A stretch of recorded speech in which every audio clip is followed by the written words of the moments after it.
The whole problem is you really got to grease down that monkey. If you don't lube it up, you're really going to run into problems. But once you do, you should be in the clear. Hey guys, we're live. What's going on? Oh god. We got a full house tonight. Beasley, how you doing this week? What have you been up to all week? Oh man, I've been working and getting ready to play. I'm getting ready to go on vacation next week. I'm going to go to Ohio and spend some time with my mom, my brother, let my wife hang out with her family. Just got a new transmission rebuilt on the van I just bought. Yeah, you heard that one right. Super fun. Yeah, I just bought a new van, but down here in Georgia they have this limit. There is no limit law, so if you buy a vehicle for $4,000 like I did, and if the transmission goes out 9 days later, you're stuck buying another transmission. So that's what I've been doing last week. I have been playing my PS3. I got, is it Dark Souls 2? I want to say Dark Souls 2, yeah. Dark Souls 2, yeah. Yeah, I got it. I haven't played it yet. I'll probably be showing some footage of that tonight. Still on South Park, Castlevania. I do have already Metal Gear Solid Ground Zeroes. Yeah, I got it. I don't fault you for not knowing the name of that. Well, I mean, we got all these crazy names coming out for it. But Ground Zeroes is the new 2-hour version, the prequel to the actual real game, the Phantom Pain. So that actually gets released tonight at midnight. I got mine early, and I'll probably be showing some footage of that later on today. But I've been loving that. I've been loving my Call of Duty Ghosts on PS4. Yeah, you've been playing a lot? It's slowly been winning me over. I think like the last 5 videos I uploaded, none of them were live. None of my beautiful face. It was all Call of Duty. And so because I've been really kicking a lot of ass, man. I feel like I've channeled some guy named BriarRabbit into my game, and I've been just destroying people. But I've been enjoying that. What have you guys been up to this week? How about you, COD player? What have you been up to this week? Just trying to get my setup going. Just got basically all the equipment I needed. I think I'm just going to get one more monitor, so I have a 4-monitor setup. I have a 3 right now. 4-monitor setup? Yeah. That sounds sexy as hell. Hell yeah. Keep talking and slow it down a little bit. And then I don't even know what I want to do anymore. I think I want to kind of turn my channel in, like I told you guys last week, kind of like a comedy sort of thing. I think that's what I want to start doing. Uh-huh. I think that'd be pretty cool, just go on a mangle and prank people and stuff like that. Yeah, that's fun. I like watching that stuff.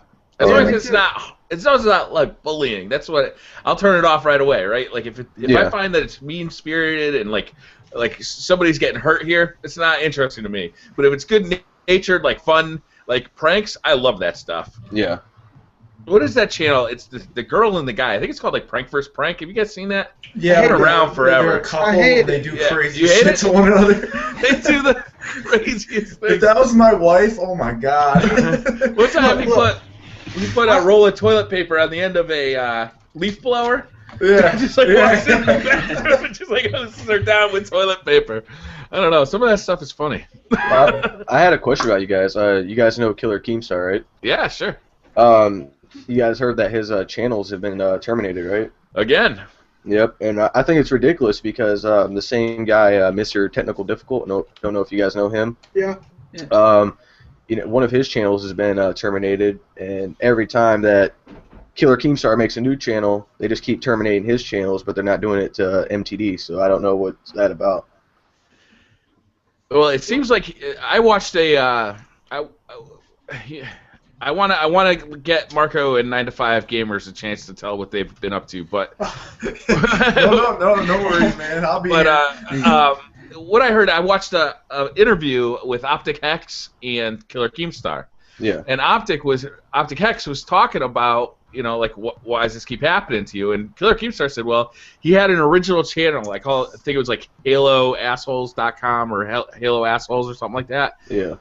And that was the original channel that got taken down. And YouTube's terms of service say if you have a channel that's been suspended, you are not allowed to have another channel. Yeah. So somebody reported when he started a few other channels while Halo A-Holes was down, and those got taken down. Well, he was finally able to get Halo A-Holes put back up, but the subsequent channels were still suspended when he started 3 more channels, like his Drama Alert and Bad Kid Cast, and some more channels. Yeah. So he never was in a position where he didn't have suspended channels. So he was always violating the terms of service of YouTube. And obviously, with the nature of Drama Alert, he's going to piss off a lot of people. So I mean, he's just got to be more vigilant than what he's being. Yeah. He's got to expect that people are going to come after him if he's coming after them. Yeah. I mean, I think he was a pretty cool guy.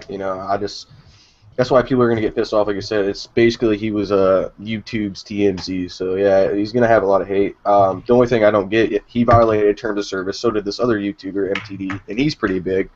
And I just don't know why his channels aren't being suspended. Yeah, I don't know. Yeah. Maybe the nobody's reporting them, or who knows. Yeah. So 9 to 5 Gamers, what have you been up to this week? Finishing up Thief. I picked up Need for Speed Rivals just on a whim, just because I felt like playing a racing game that's newer. Yeah. Finishing up Donkey Kong as well. I'm slowly getting through that. That game's hard as hell, though. You're doing a Let's Play on that, right? Yeah. I've been doing it slowly. I'm not trying to just go through the game right away, because I know if I really sat down and played it, I could get it done in like a day or so. So trying to stretch it out as far as I could. And I think you're further along in Thief than I am. You said you were at level 7. I'm in the Asylum, which I want to say is 5 or 6. Yep. 5 is the start of the Asylum, which is really a super crazy part. Yeah. And then 7 is not in the Asylum, but it's also with the same characters that are in the Asylum. The ones that scare the shit out of you. So this horror thing is going to keep going, huh? No, the next chapter, it stops, and then the chapter after that, it's like all like that. Oh, great. Yeah, I was casually playing my way through Thief, sneaking around, bashing people on the back of the head, having a grand old time, and all of a sudden there's like ghosts and like pop scares, and I'm like, ah! It's intense. I got a question for you guys, okay? Like I mentioned during the pre-show, I get the hookup on a lot of older games, last-gen games. I got this guy who has this game Thief, but it's only on PS3, and he said I can get it for $15. You think it's worth it? Oh yeah, I don't know what it looks like on PS3. I'm sure it doesn't look horrible. It's not really like pushing the limit on the PS4 as it is. Yeah, okay. It's high resolution, but it's not. There's nothing in it that's like groundbreaking. Yeah. It looks good. It just doesn't look awesome. Yeah, I should definitely get it then for $15. Yeah. Hey, and who do you know? Because they need to steal me some games or whatever. I don't know, baby. This is a legitimate business. Truckloads. He just pops his trunk. He's wearing sunglasses. Yeah. So he opens up his coat. He said, "I got what you need, baby. I got what you need." Oh, God. So how about you, Marco? What have you been up to lately? Unreal Gamer. Yeah, I've been playing a lot of classical games. I'm starting Duke Nukem 3D. I just started playing Don't Starve as well. I'm making some videos on custom zombie maps from World at War. I've been playing Sanctum. I'm going to make a couple videos on that. I got a new webcam. It's a Logitech C920. And I got a new keyboard. Very good. Best keyboard That's ever. Not supposed to be creepy, but it might be. Was that a Razer keyboard? Yeah, it's a Razer Black Widow. Oh, okay. It's very loud. Is that the new one, the new for 2014 one? I heard they're sourcing their own switches now. They've created their. They used to use those green switches, cherry right? switches. Are they still using those? I heard that they have switched over to creating their own switches that are. Yeah, this one comes with a blue cherry switch, okay. But then now they're starting to make their own green Razer switch, and some people are like kind of iffy on that because they really like the cherry. It's more of a fan loyalty kind of thing. Sure. So I got the 2013 in case I wouldn't like the actual switch of the 2014. So yeah. So I watched your Duke Nukem video, and that one brought me back. Now you're not playing the Duke Nukem that came out in what 1995? No, I got this one for PC. It comes with like. Was it a classical and then like the more up version? Because the resolution is much higher than it used to be. It looks pretty if you'd call that resolution. But I watched your whole Let's Play. I'm like, holy cow! I haven't seen this game in like 20 years. Everybody always talks about Duke Nukem. I'm like, what is Duke Nukem? I gotta check it out. And that game's fun. It is fun. It's over the top and. What was that? Was that your first time playing it? Unreal? Yeah. Oh wow! I didn't know. I never played it. Woo. Yeah, I grew up with N64, and I was more into the Toy Story. I wasn't that. I was like what, 8 years old or 9 years old when the N64 came out. So, You are the Unreal gamer. Yeah. It's good that you're actually going back and playing those because a lot of kids nowadays they're never gonna go back and play all that. Yeah, I know, they don't appreciate it. They don't appreciate it as much. I enjoyed playing it. It was funny for all the humor that's inside there. It was like ridiculous. Like, you go in the strip club and then you throw like dollar bills and it was hilarious. I had a great time playing that game. I went back to Doom probably, I don't know, or Marathon even. Marathon got released for the Xbox 360. I went back to that. But Doom was even older. You couldn't even look up and down in Doom. No, if something was above you, you just had automatically to shoots. auto aim. Yeah. Yeah, it automatically shoot. Those games have come a long way. It's hard to go back. I You miss fucking things love. quickly. I still absolutely love Doom. That was I think it was the first-person shooter I ever played. Yeah. And I got it. I wasn't a PC gamer even back then. I got it on PlayStation when it came out for the PS1. Mm-hmm. Man, I marathoned that game for like 3 weeks straight. I loved it. And, I had it on the Sega 32X. Oh yeah, I had. Wow. Yeah. That was one of the 8 games that came out for 32. That's right. It was a damn good one though. Yeah. Oh man. So what do you guys think about the PlayStation 4 getting a price increase in Canada? Oh, Do you think it's something to be concerned about, or do you think it's just because Canadian currency isn't worth what it was?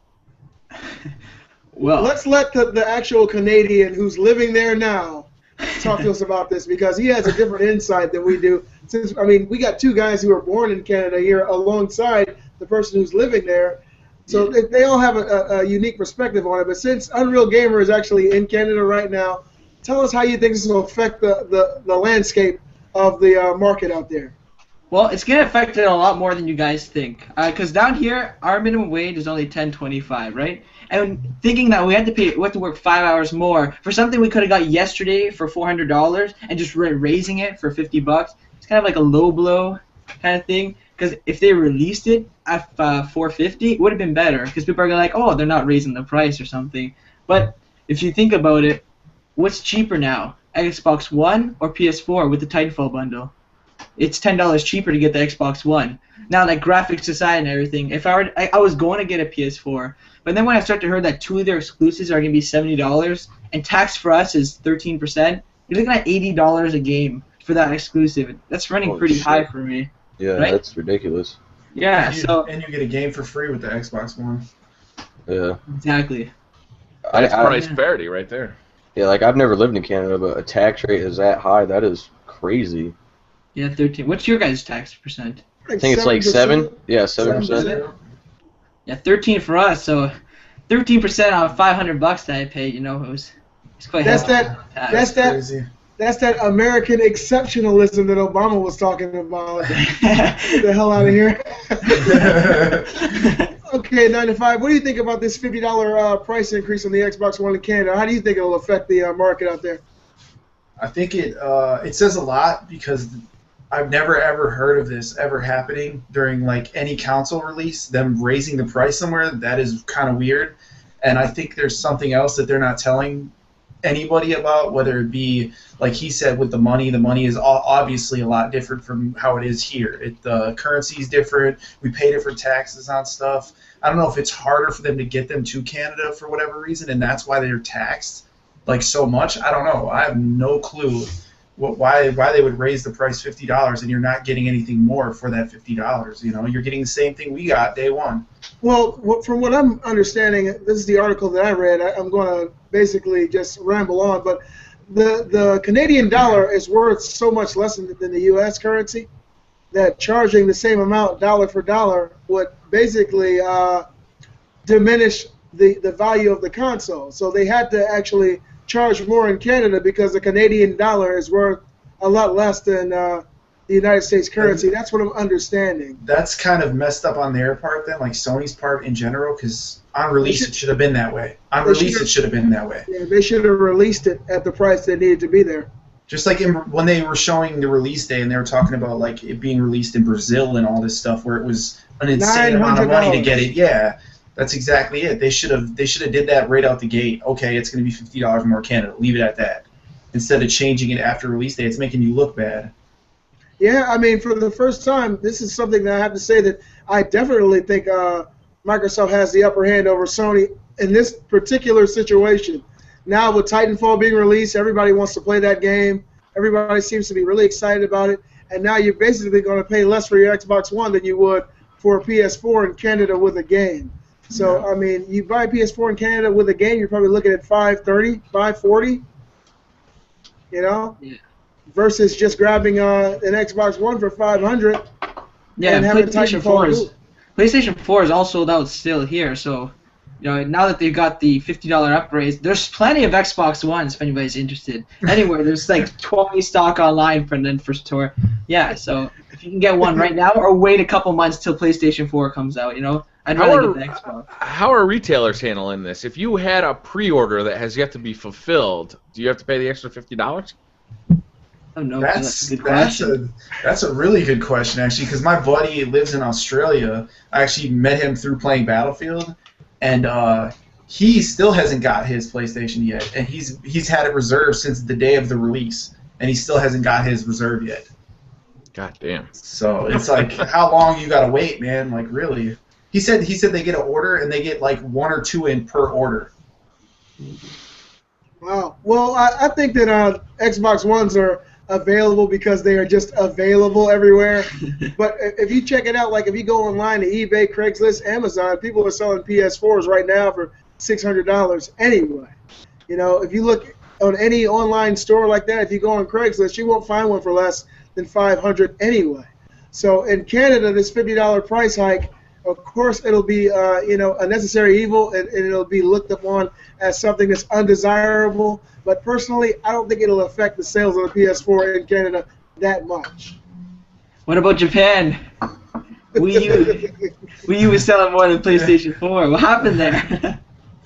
Monster Hunter.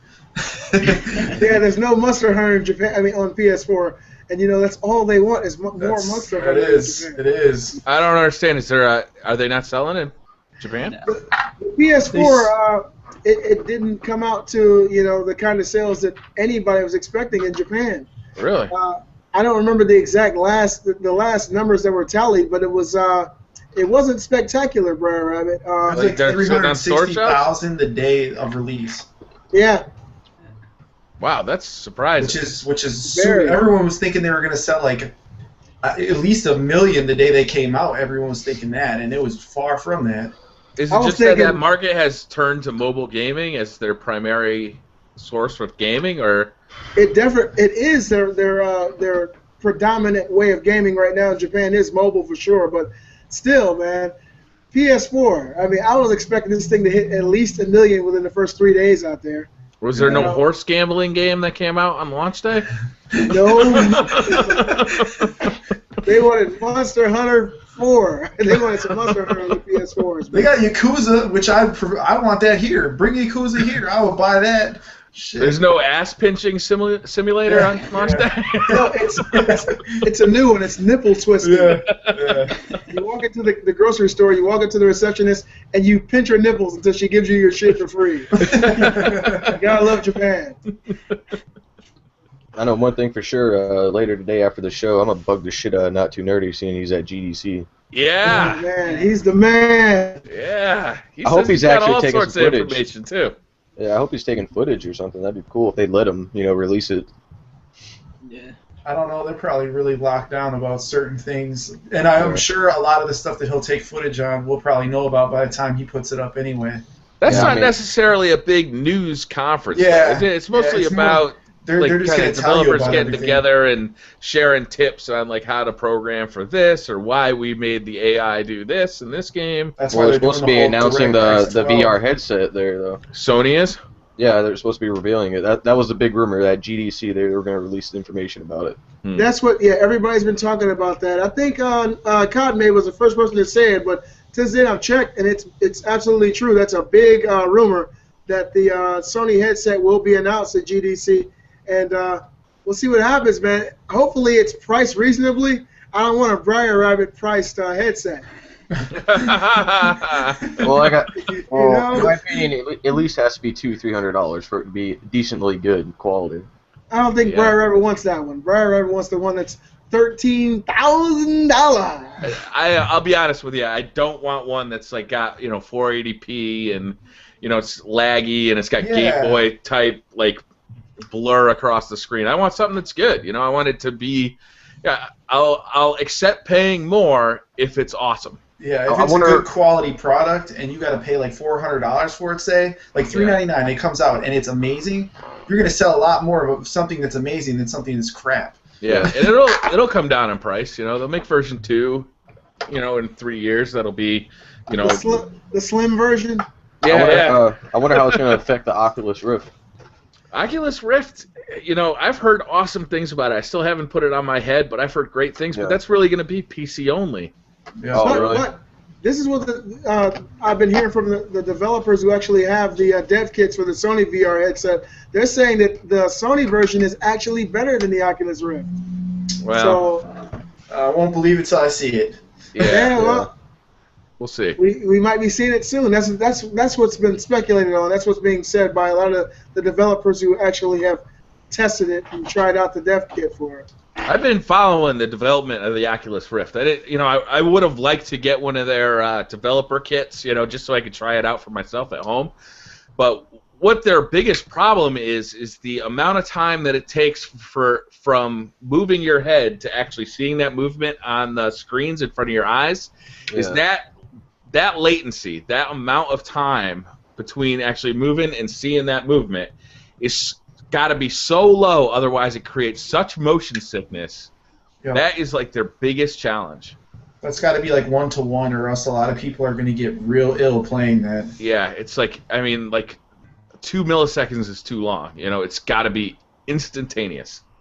Yeah. And like John Carmack, one of the founders of id, is working over there full time now, and they're working hard on that thing. I don't know, If Sony has the magic sauce, they can do hardware. We know that. Yeah. Yeah, that'd be great. I'd love to see that thing come out. And if it's PlayStation 4 only, fine. Now, this is off the subject of the Sony VR headset, but I've been dying to ask you. You've been playing Titanfall, BriarRabbit. What are your impressions on the game so far? I'm having a blast with Titanfall. Anybody else here been playing? Yeah. Yeah, Mark, you have been. I'll tell you.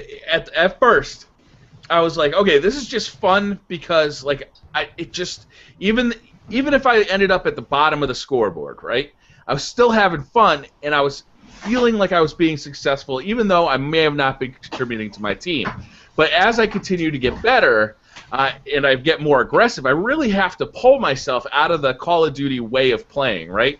Call of Duty Ghosts has really taught me to be much less aggressive than Black Ops 2, right? You really got to be checking your corners. You got to be moving a lot slower than you were in Black Ops 2. Titanfall is not like that. You got to be full steam ahead all the time and just racking up kills. It doesn't matter what it is. You just got to shoot it and move on to the next thing. And to really make an impact for your team, I'm having a blast with it, and I'm really enjoying all the new ways of learning and all the ways of navigating the maps, using zip lines and parkouring across the maps. I'm having a blast with it. Yeah, I heard they were thinking about bringing Titanfall into the MLG ring. That would be cool. That would be awesome. Yeah. That would be. Marco, what do you think of it? I love the game. It's personally my COD killer. I didn't really like Ghosts. It was too slow paced for me. Mm-hmm. So this game is like you spawn, you run a couple feet, there's a guy, there's a Titan in front of you. It's good, and some people say that the bots are a little bit too much, more people. But let's say there's 8 Titans on the same place. How many? If you're gonna say there's 12 versus 12, there's gonna be 12 versus 12 Titans at one time potentially. That's way too many. I think they got a spot on the bots. And the balance of the game, the balance of the weapons, and the balance of the Titan loadouts are perfect. But there's only... You guys use a submachine gun? Brian, you use a submachine gun? No, not really. That gun is just too underpowered. That's the only gun. Yeah, but the smart pistol, you've used the smart pistol, right? Yeah.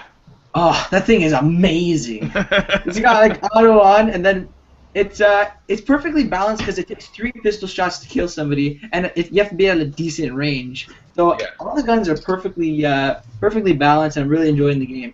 Yeah, I really like the shotgun in that game. There's a single shot, I can't remember the name of it, but there's a single shot kind of like a DMR that is really fun.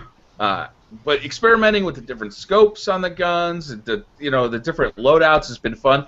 I'm looking forward to Titanfall 2 already because I can't wait to see how they kind of progress this form of gameplay. But I'm having a ball. Yeah, Jeff Gerstmann on the Bombcast, the Giant Bombcast, compared it to Assassin's Creed 1. How it had like all these great ideas, but it wasn't necessarily fully fleshed out yet. Yeah. And Assassin's Creed 2 really like dropped a bomb on everybody. And I think you might be right about that. Titanfall 2 may be the amazing game. Did you guys play the campaign? The campaign's kind of disappointing. I wanted like a full, like Call of Duty kind of campaign, like explains the story and everything. You guys played it? The first time I did. But it's a Call of Duty killer. Come on. The first time I saw Titanfall, that's what intrigued me about it, was because they showed the game, and I was like, "Oh, this looks amazing! You know, I'd love to play a campaign to do with that." And then I heard there was no really like campaign build. I was like, "Oh man, that sucks." Well, yeah. From what I've seen, I've watched a lot of Let's Plays of the campaign. It seems really tacked on. Have you guys tried it at all? All you get is a little tiny picture in the top right corner of the screen with an audio playthrough of what how the story is progressing. But you really can't focus on that because you're playing online. You're playing against other people, so you can't really invest your thought process into the story that's going on. So it kind of makes it feel like it's just there to appease the people who are really interested more so than anything else in having a single-player campaign in the game. Somehow I felt like it did add to the stakes of the match, though. The first time I played through the campaign, I was with the same team almost all the way through. You play in two halves. You play one side with the militia and one side with the big corporation, the IMC. And I played the militia side of the campaign almost straight through with the same group of people, and we got stomped on almost every match. And there was there was a camaraderie building, and we're like, we're not going to let this happen again, right, guys? But we did. And then, having the story and why we were there, I don't know, it somehow added to it. And I've played through the campaign. When I jump in, I often will just say, I'll play a little bit more campaign, even though I've seen the whole campaign on both sides. And I don't know, for some reason it just adds a little bit more to the stakes of each match. Question, BriarRabbit. Yeah. Oh, I'm sorry. You can continue. Go ahead. No, when you beat the campaign, you unlock another Titan as well, right? That's right. You get the Ogre and you get the Strider. Oh, okay. And the Strider, I'm really starting to dig. At first, I thought the Ogre was going to be like my go-to. It's the big, hulking, slow one with massive armor. And the Strider is like the fast, limber one. But the Strider, you can just get across the map so fast and get in and out of trouble so quickly. I'm actually thinking that might be the best one for my playstyle. All right, guys. This is what I saw, and this is what I think I probably like the most so far about Titanfall, is the freedom of movement. Yeah. The freedom of movement in this game really seems to be something that I've never seen in a first-person shooter before. It's like you look all the way across the map, and it seems so far, but you take 5 or 6 quick movements, and then you're in the air, and you're right where you just saw, and it seems light years ahead of everything else in that department, at least until I actually pick up the controller and play it myself. That's what I think right now. I think that the freedom of movement and the way you're able to move in Titanfall is light years ahead of whatever else is out there right now. It takes a while to get used to it, though, because you're so used to Call of Duty where you just start running toward the enemy team right away. But once you actually take a while to start learning, there's this one jungle map that has these zip lines up on top. So if you take the time to travel up to the top of the building that you're nearest to, you can actually zip line across the map and get behind the enemy team faster than the enemy team can get to the middle of the map. But you got to take the time to learn these things. So hopefully that's what's going to add to the long tail of this game. We'll see. Yeah, the DLC is only $25. So did you guys hear about that? $25 for each DLC or for all three? For all three. It's like a season pass. Yeah, that's not bad. It's not bad at all. No. I can't believe they didn't give the DLC to the people who bought the collector's edition, though. Yeah. Question, BriarRabbit. I heard you during your weekend update talking about the long tail of this game, or whether or not it had a long tail. Yeah. Do you think that this is a COD killer? And if not, how long do you think that this game will hold the attention of the masses? I don't know, Beasley. It's so early in this game's lifetime. It's encouraging to see that that MLG is like taking a look at it for play on there, because watching professionals play this game is really going to open up a lot of like new strategies and new tactics.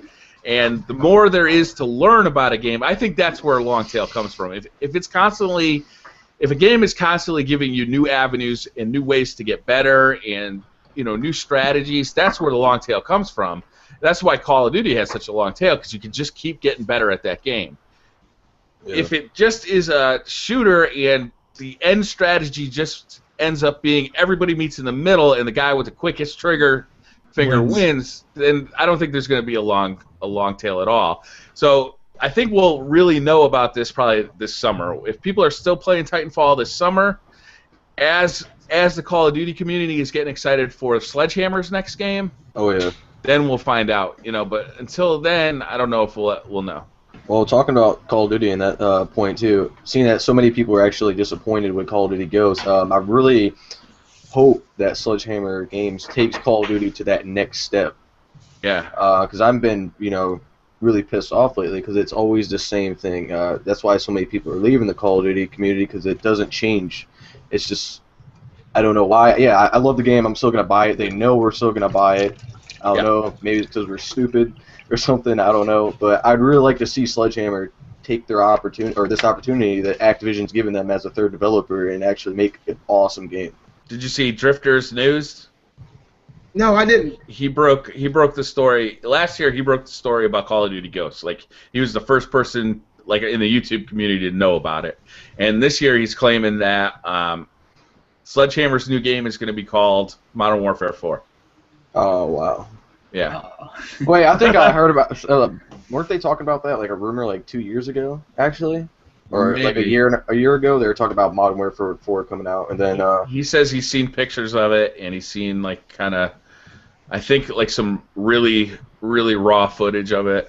I can't remember. I'd have to watch the video again. I can't really quote it because I think it's been a week or two since he released the video. But he has a good track record. I mean, he was spot on with Ghosts, and that was last February that he was talking about Ghosts. Well, the thing I'm really happy with Call of Duty, when it goes into their campaign, that's awesome. That's where they're really creative. And their storyline, it's amazing. I like zombies personally because it's just that awesome game mode that you can just have endless hours of fun. That's why I was kind of disappointed that, Treyarch wasn't going to release their game. We have to wait until 2015. But if Sledgehammer can pick up the slack and make an awesome game, I'll be happy. I know that Black Ops 2 has a lot of love. Yeah. But I really cannot stand their netcode. I mean, it is bad. Yeah. In my opinion, it is terrible. When I run around a corner and then I die 3 steps later and I watch the kill cam and I never walked around that corner, that pisses me off. Yeah. And I see that in Treyarch games, and I don't see it in Infinity Ward games. And so I understand that it's a slower-paced game, but Infinity Ward's netcode is better, and I like feeling like I earned a death and I earned a kill, not that the game cheated me. And I feel like that in Black Ops 2, and I felt like that in Black Ops as well. Yeah. I mean, like, Black Ops 2's fan base is huge because they're still releasing DLC camos. Yeah, that's awesome. About like 6 months after their next Call of Duty came out. That's phenomenal. It is. They're doing well then. They're doing very well. Yeah. I have a question, seeing that most of you guys have the PS4. Really late news, but when the DLC came out not too long ago, did you guys have a problem downloading it? Like, it wasn't showing up? For Ghosts? Yeah. No. I was talking to a bunch of my friends because we were supposed to do a clan war, and it wasn't popping up on our store. We reset our consoles and did all kinds of stuff, and I guess an article was released that only 4% of the people in the U.S. actually got the DLC on time. Which DLC pack was that? Onslaught. The first one. So it was the map pack. Yeah. Wow, that sucks. People were really excited about that. Yeah. I don't think I tried to play that right away because I'd already been playing it on the Xbox One. Yeah. So it might have been that I just kind of missed the window of opportunity to see that bug. Yeah. I still haven't downloaded the DLC, and there's a valid reason for this. I've been playing some other games on PS3 stuff. I'm getting ready to play The Walking Dead Season 2, Episode 2, and it's like, what's the point right now? I can just wait until after I get back from vacation, but I'll definitely get it. I'm happy I wasn't one of the first people trying to adopt it and not being able to get in because I would have been beastly upset. Yeah. I really like the fog map though. That how they implemented Michael Myers into the game. That was amazing. I love it. Yeah. The weird thing about that is what? Michael Myers was in an insane asylum, not in a forest, which is weird. Jason was in a forest. Yeah. Hey Brian, are they still having issues uploading footage of that map because of the audio from the movie? I don't know. You should upload it. Why don't you try first? I don't know about that. There were some issues, but... So I know we already talked about Titanfall, but one more thing I wanted to talk about Titanfall is that apparently Microsoft servers went down for 5 hours on release day for Titanfall. I know Unreal Gamer, you got affected by that, right? Yeah, I got affected. I went to GameStop. I was like, okay, I got it. I came home. Yeah. Boom. So they're not the matchmaking. There's something wrong with the matchmaking, and then it said on the XboxLive.com, right? So now all of a sudden the whole thing just shuts down. Nobody can sign into their profile. Mm-hmm. I don't know why. I think it's kind of a cover-up because what is it going to be like? Their big game of the year just flopped on day one, or we just make it like Xbox screwed up. That's why I kind of look at it. Yeah. You guys find that? Yeah. 5 hours though. That's not too bad. Are you upset? No. I was like, I fully understood. It was just kind of disappointing. I didn't know it was that. I was like, okay. As far as EA releases go, I'd say it was stellar. We're still trying to fix Battlefield. Yeah. Oh yeah. Hey, speaking of this, did you guys hear about them apologizing and basically saying that it was a huge mistake to release Titanfall only on the Xbox platform instead of going with the PS3 and PS4 as well? Oh, it's a little too late for that. Yeah. Well, The reason why they did that for anyway is nothing. because they seen the sales of the Xbox 360, so they thought they were going to get amazing sales of the Xbox One. That's why they made it exclusive. I did a story on this on my channel, but I relayed some news. Sony brought in their own team to run the numbers, and when Sony's team ran the numbers, they realized that what Microsoft paid them didn't even begin to scratch the surface of the money that they would have made if they made this a multi-plat. Oh yeah. So basically, what they're saying now is you can expect Titanfall 2 on multiple platforms. Good. I'm glad. It's better, yeah. The more people that get to play this game, it's better. You're playing on the PC, Unreal? No, I'll play it on the Xbox One. I wanted to get it for PC. They said that they built it for PC, so I really wanted to see because IGN did a comparison video. Did you guys watch the video? Yeah, and PC looked a lot better. Yeah. It looked a lot better. It was just like Xbox was a lot darker. There's more shadows in there. I don't know. Yeah. They've also said that they're going to increase the resolution for the Xbox One version. Yeah, to 900p. Yeah, isn't that bizarre? Like after release to actually change the resolution of the game, I don't think the game runs particularly awesome on the Xbox One. I see a lot of slowdown, like especially if I'm playing Last Titan Standing, where you actually have like eight Titans like in the map. Yeah. Like there's a lot of slowdown. There's some screen Frame tearing lag. happening. You get frame lag? Yep. It's like ridiculous. It's just like slow motion. I'm like, what? Yeah. But I thought the March update was supposed to take care of it and put it to 1080p. Yeah. Did they promise that? Now it's like, 900, cross your fingers. Well, me personally, I think the Xbox 720 should just stay at 720. Yeah. That was a good one. I like it. Hey, Beasley, when do you leave? I'm leaving Wednesday. So you ain't even be able to play Infamous, or are you bringing your PlayStation with you? The PlayStation stays with me, brother. Come on. You think I'm going to go 700 miles away? If I come back and everything in my house is stolen, they ain't getting my fucking PlayStation. Oh god. You got one of those games, those portable games kits with the TV and the straps and the boxes. You remember that? Yeah. Yeah. Remember how big the original Xboxes was? It was like a huge fucking laptop screen you stick on top. Then the PS2 had one. I had one for the GameCube that went inside the van for my kids. Yeah, but I haven't seen any for the PS4 though. Yeah, I'm sure they'll make one. Get Ben Heck into your house and have him make you a little PS4 laptop. Oh, have you guys heard about it? Ever, yeah. The Xbox. He made an Xbox laptop. That shit was awesome. Yeah. This guy got tricked into someone sold him the original Xbox, telling him it was the Xbox One, and he fell for it. He spent like $800 on it.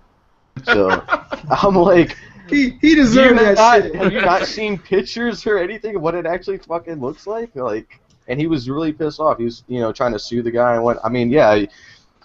false information, but really, you could have seen the pictures, and when you went to buy it and looked at what it looked like, and did it say Xbox One? The ad did. Yeah. But it actually showed the picture of the original Xbox in the ad. Technically, this is the first Xbox. This is Xbox number 1. That would be an excellent case to go to litigation to see exactly what's saying. Sir, did he or did he not tell you that it was the original Xbox, the Xbox One? He said it was Xbox One, but goddamn. That's like the guy that bought the piece of paper with the picture on it. Yeah. Like, wow. Oh man, things are changing, man. What do you guys think? To choose now, Titanfall's out, and now that we're hearing rumblings of Modern Warfare 4. How can Call of Duty change the game up? Because Call of Duty has become stagnant. Everybody knows. I mean, I'm one of the people who knows. A majority of gamers know that Call of Duty cannot maintain the same formula and continue prolonged success. They can't. Nobody wants them to change it from Call of Duty into a different game. But they have to do small things to revolutionize the gameplay. And with something like Titanfall coming out and breathing such a big breath of fresh air into first-person shooters, and I'm speaking predominantly of the addition of other type of characters, the addition of movement, the way you can move through the game. And of course, Call of Duty wouldn't be Call of Duty if you could jump on top of a building. But what kind of changes would you guys see coming down the pipeline as far as what Call of Duty could do in the future to revolutionize the game and keep them on top, pretty much? I'd like to see a lot of more levolution. I want the map to change to be somebody's advantage. Like if you can drop something and then there's a turret inside there, that'd be cool. Like I like how Titanfall put in the turrets. You go and you just hack the little computer they have there, and then there you have turrets shooting at the person's Titan. I want the map to change when I play it. Incorporate weather. I like how they did the rumbling of the ground in that one map in Call of Duty. I want a lot more evolution. That would make it more funner for me. What do you think, Brian? I like that idea. I like the customizability of the environments. I think they've kind of hit their stride as far as customizing your character. I don't know how far you can really go with that. I mean, my dude, I'm running around looking like Walter White at this point, and I'm loving that. But Call of Duty is in a specific bind where, like, how much can you change it to keep the players who keep coming back happy? Right, like the guys who just want to play a new Call of Duty with new maps and new weapons, you got to keep those guys happy. How much can you change it, right, without just like pissing off your entire audience? Like they're in an awful position as far as I'm concerned. Like they are in a terrible bind because everybody's telling them it's the same every year, change it up, and then every change they make, they get yelled at for. Yeah. They're almost in the same boat as all the music games. They came out so drastic and right behind one another, and now they're so caught up and everyone's playing them. Like when I go into a game store and a girl's buying Call of Duty in front of me, I'm like, holy shit, it has gotten like that crazy with it, So it's gonna become like they're gonna kill out Call of Duty the same way they did music gaming. Yeah. I don't know. I just think just for most first-person shooters anyways, they don't really change it, especially if it becomes a trilogy. Call of Duty's really never changed itself.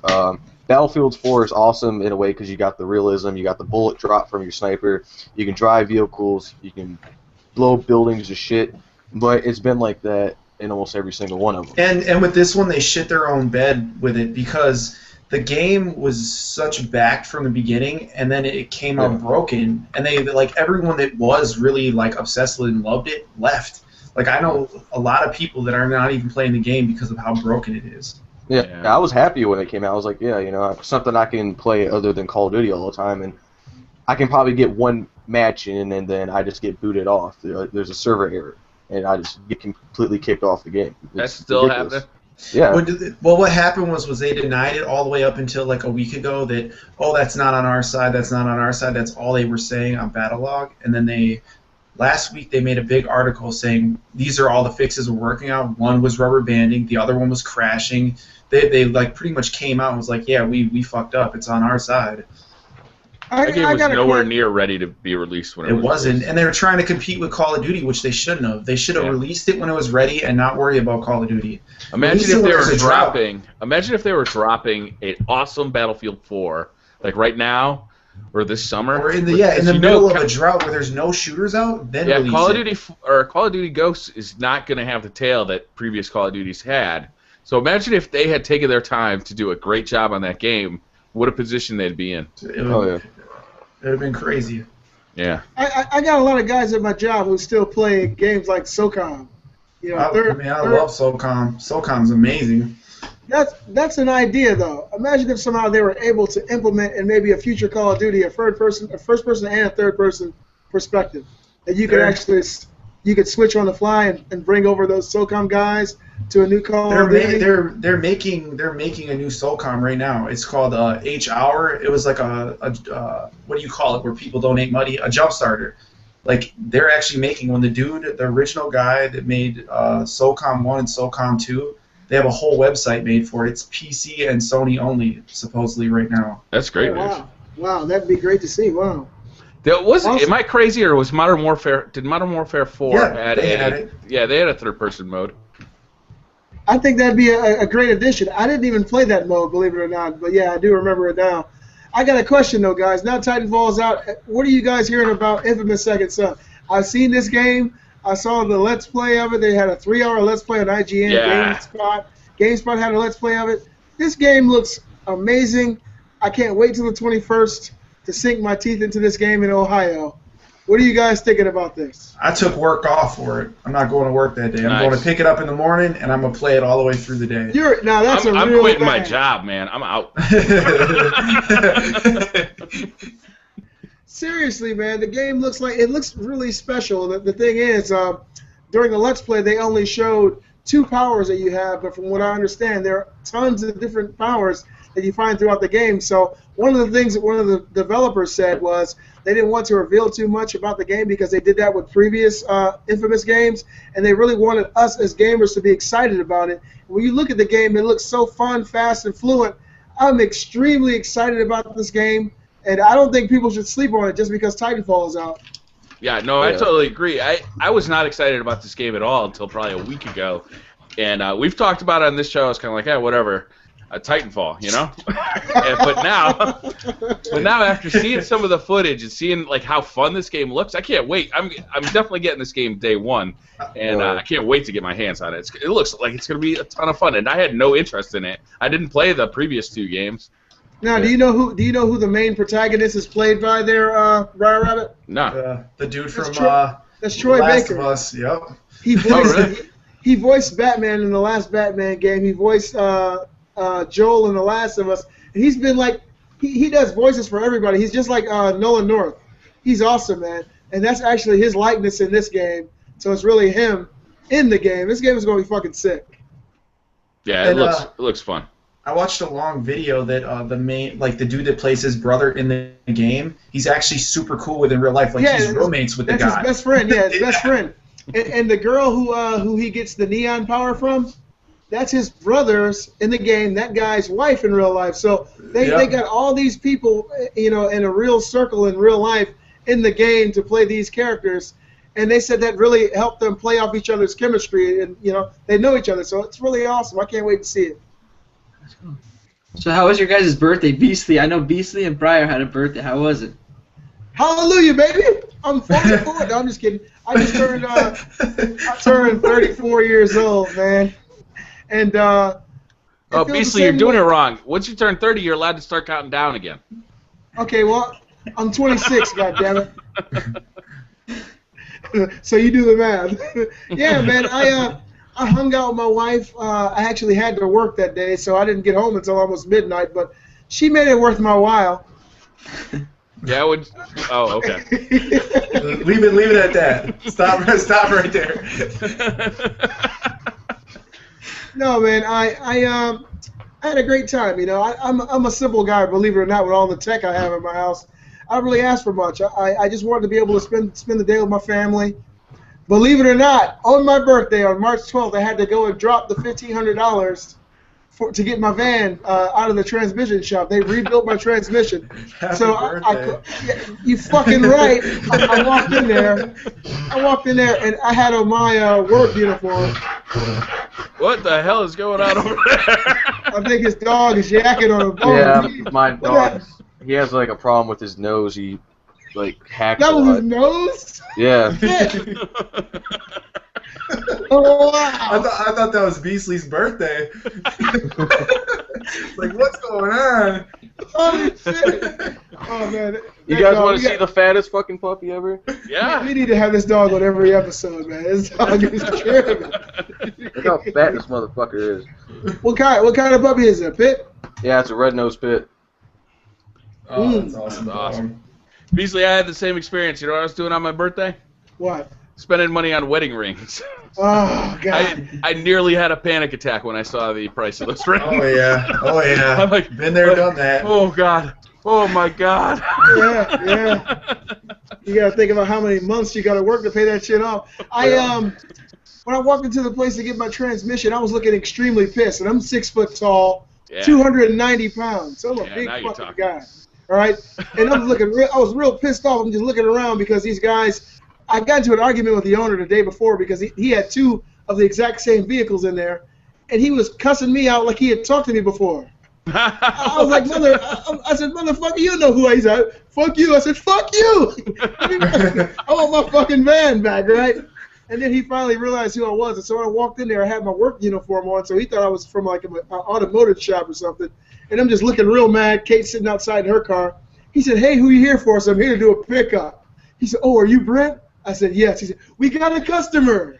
And then when he took my $1,500, he looked at me and said, happy birthday. I swear, I wanted to grab his little ass from behind that car and strangle his ass to the ground. You're about to make it happy. Yeah. And that was my birthday. Yeah. So I went to work, came home, and my wife made it all right. There you go. That's my biggest tip to the kids right now. I tell the kids, enjoy these birthdays because they're not going to get any better. Yeah. Yeah, my last birthday, I was in the hospital with my fiance. Damn. And that's how mine went. Unreal. You know, a day of forking over. I had to sell a car to pay for my transmission. I sold my Cadillac to pay for that. Unreal, your birthday just happened too, right? Yeah, I just turned 18. Yeah. Yeah. Yeah. That's a young buck. Did you order Girls Gone Wild yet? Not yet. I'm on that shipping. Well, yeah, I had a basic birthday, and I went out with my family to dinner and just more of a calm down. But then something awesome happened. I applied to university, and on my birthday I got accepted, so I was really happy about that. That was like nice. Boom. That's a hell of a birthday present. Yeah, and I got the webcam and this keyboard. So awesome. Way better than Beasley's birthday. Yeah, right it was. I don't know. It sounded like it had a happy ending in the end. Yeah. Even came with a massage. I can see it now, Marco. Marco walk out of his room and say, there are boobs everywhere! I have ordered Girls Gone Wild. All right, so besides Infamous Second Son, we got a couple other games that just came out. I know you, Beasley, you just you have picked up Dark Souls 2, but haven't played it. Anybody else picked up Dark Souls 2? I won't, because I broke like 3 controllers playing that game. Playing the I first one? smashed so many controllers playing that game. Demon Souls or Dark Souls? Either one. You name it, I broke a controller to it. I got the first 2. I have the first 2, too, Demon Souls and Dark Souls. The game is really hard, but the thing is, once you get to a certain point, it starts to click with you a little bit. Yep. You start getting the flow of the game, and your guy is in decent strength, so you're not getting punked the whole game. Yeah. Speaking of get punked, shout out to Get Punked. What's happening, baby? Yeah. Right. Not intentionally, but it's cool.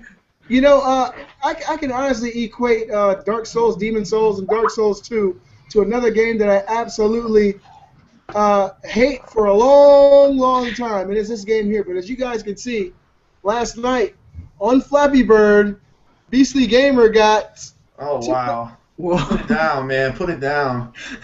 Yeah. See, the thing was, I've been going against my son on this game, my second oldest, and I had 126 up until yesterday, and he had 121.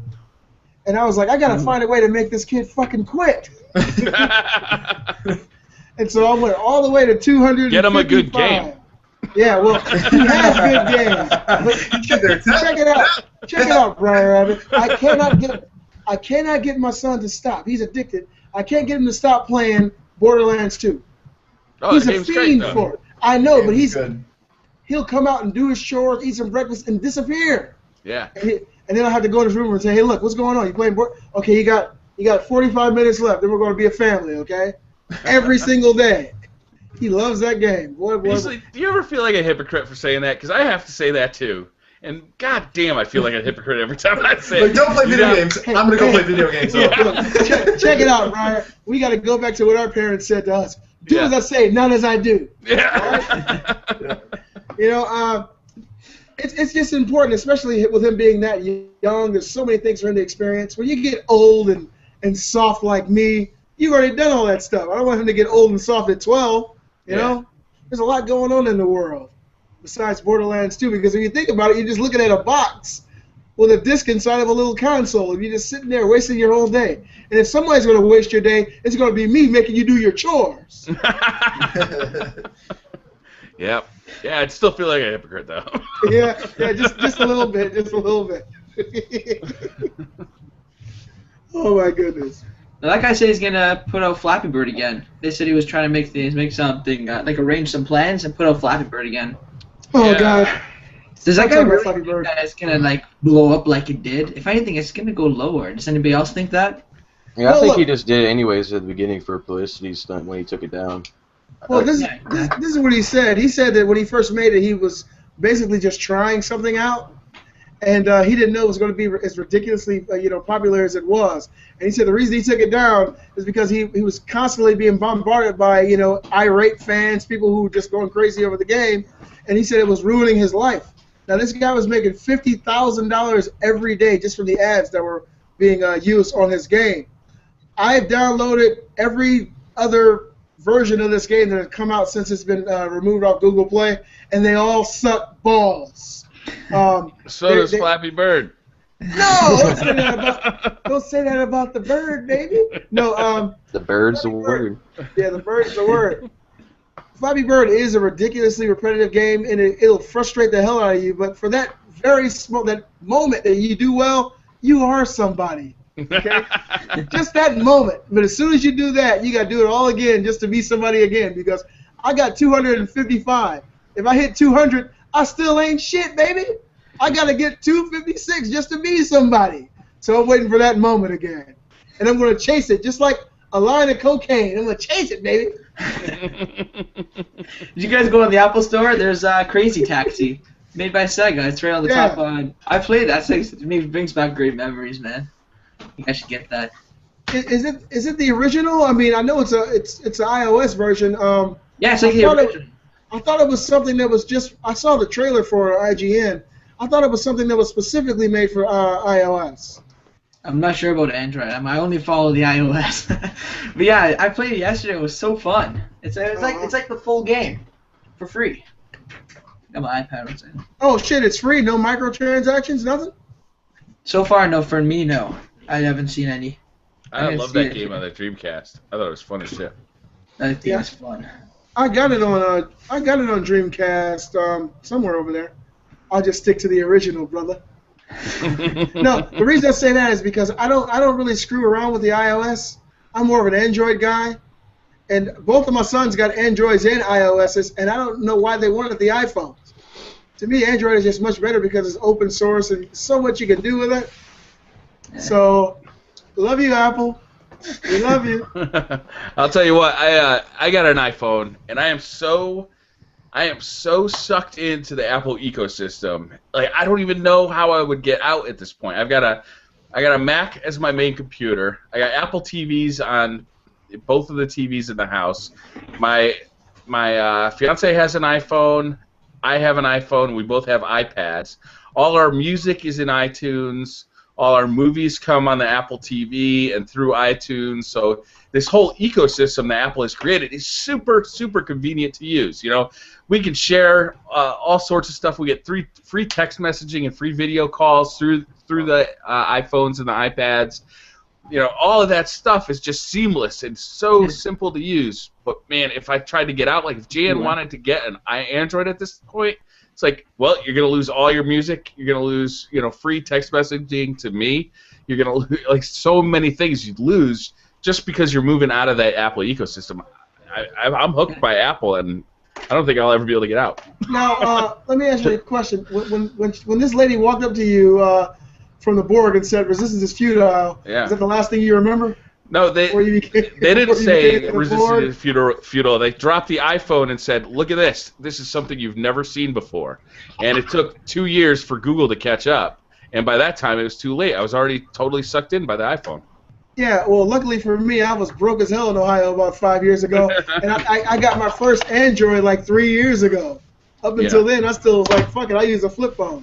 So I was late to the party, but it's all good, baby. I'm downloading Crazy Taxi right now on my Android. Yeah, for me, the iPhone just really takes it away. But that's the only thing that Apple I like. I mean, for Apple, I'm more of a PC kind of guy. I like HP and stuff because when it comes to Apple, you compare the specs, a $500 PC versus like their Mac, same specs, but like triple the price. But their service is great.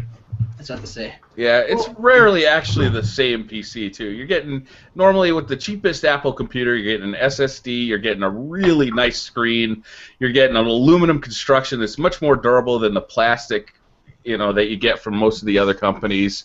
Yeah, there's definitely upgrades to go in Apple for computers, and you don't get Windows 8 installed on it, which is worth $100 right there. Well, I agree. Windows 8 is a joke. Yeah, I think that now, Marco, how comparable do you think our PCs are to like a MacBook Pro? I think they're pretty fucking good. I think we surpassed them. Hell yeah, baby. Yeah. This fucking laptop is awesome, man. Just look at me. It's beautiful. See? Wait. That one right there. Yeah, show us your keyboard. Yeah, wait. I can't even see myself. Oh, there it is. Yeah, boom. Is that the same one? Yeah, it's the same one. Yeah, that's the one I'm talking about. Well, see, I can't close mine because I'll get kicked out of the show again. But I love you guys anyway. Yeah. Hey, talking about Infamous a little bit, the map, it takes 10 minutes and 50 seconds to run from end to end of the map. Yeah, I heard him talking about that yesterday on IGN. IGN was like, well, I think Greg Miller was asking the developer of the game, how big is it in comparison to like games like Grand Theft Auto 5? He said that's not what they are going for. They said that the game itself was about 3 times as big as the map from Infamous 2. Yeah. They wanted it to have a degree of realism and interactivity and destructibility, and on top of that be huge. But it's in Seattle. It has real landmarks in Seattle, and it looks beautiful, man. In 10 minutes, shit, that's plenty of time for me. Right. You can get where you need to go. You know the landmarks. That dude's moving too. Yeah, I mean he runs fast. He can. I mean when he's moving with that neon, he's like a teleport. It's real fast, running up the buildings and shit. They said it's using the fastest traveling possible, which no one's seen yet, supposedly. So there's something even faster than Neon, and the install is 24 gigs. Oh, I'm gonna have to eat that because I don't give a damn, son. Right. That's the download. That game is awesome. No, that's the install on the disc. Off the disc? Yeah. Oh man, that's gonna take forever. No, Killzone didn't take that long, and that was like 42 or something like that. Oh really? The thing is, BriarRabbit has been playing his Xbox One too long. You can play the game as you download. Yeah, that's true. I like that feature. So it's cool. Are you guys going to the midnight release of it? No. I don't think they have one by me, or else I would. I'm gonna see when I go to my GameStop. Yeah. Because I got the limited edition, so when I go pay it off, I'm gonna go see what's up with it. Shit, buy me a limited edition while you're at it. What's the limited edition got? It comes with like pins, a bottle opener, a hat, and you get all the coal. You get like the coal jacket and a bunch of other shit. No.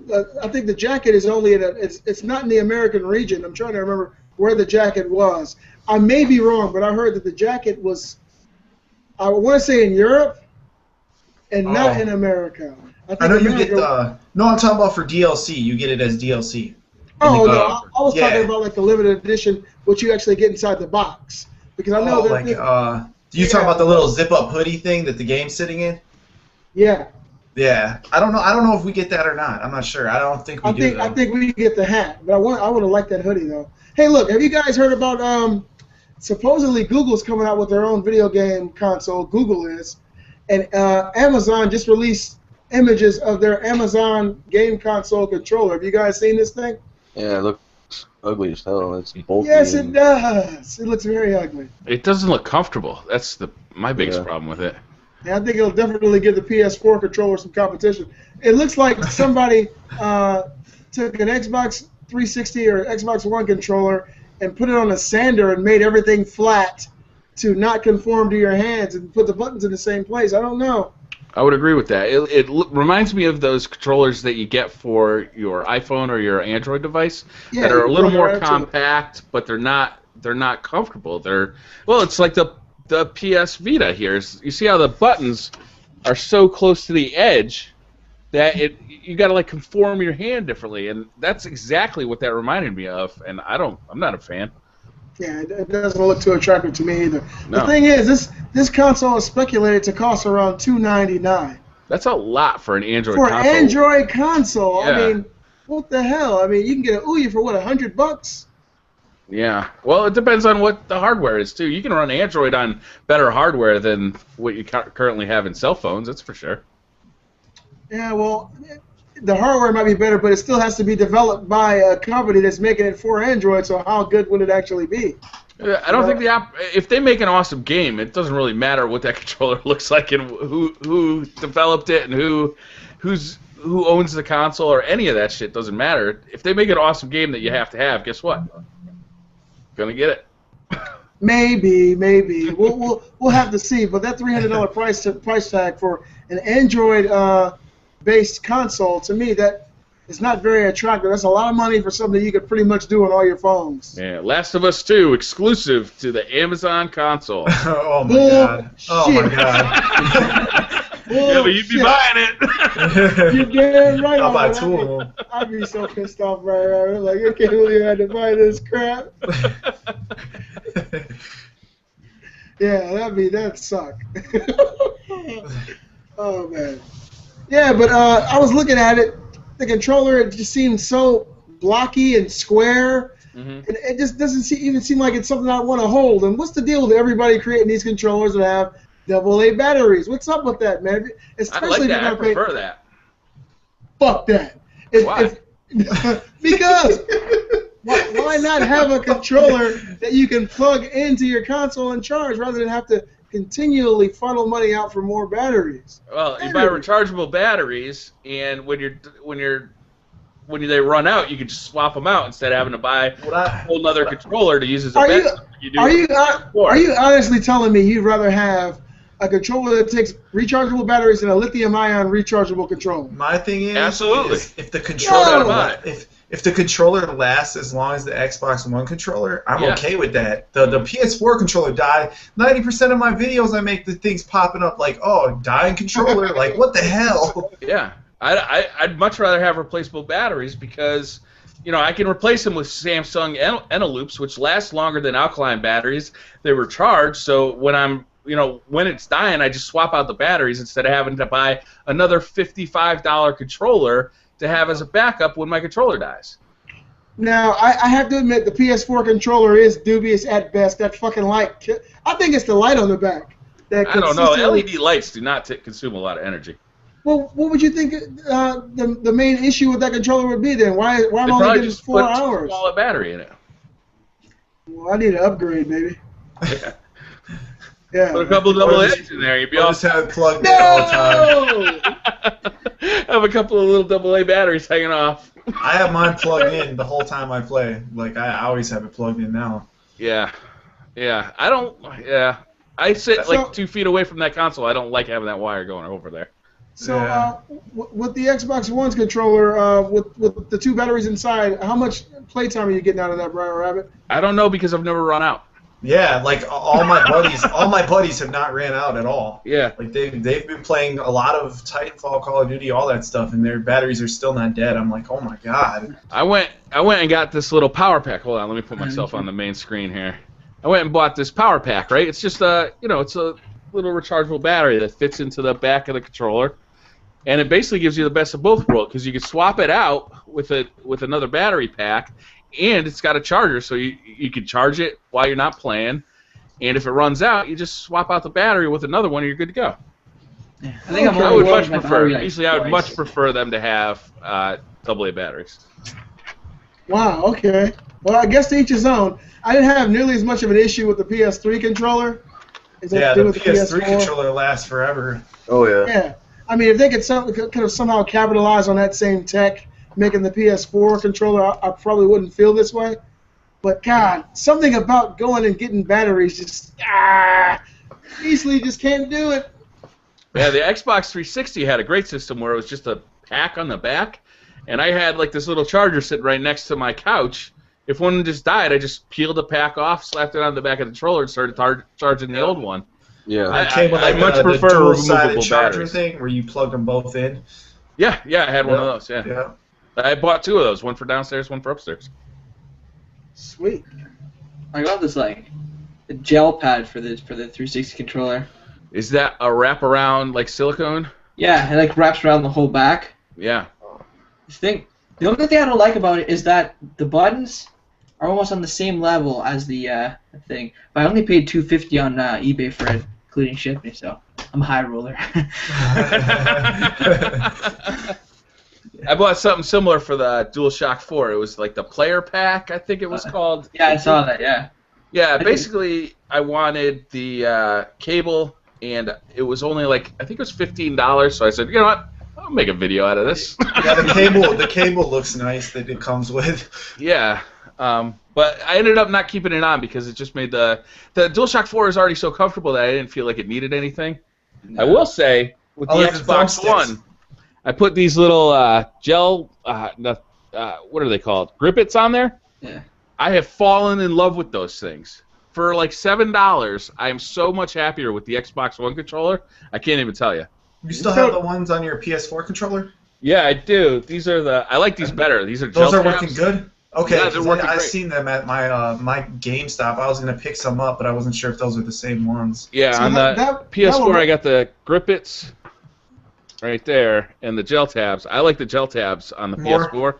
Okay. Yeah, but I don't like them on the Xbox One because they interfered with the rotation on the stick. They touched the bottom of the controller. Okay.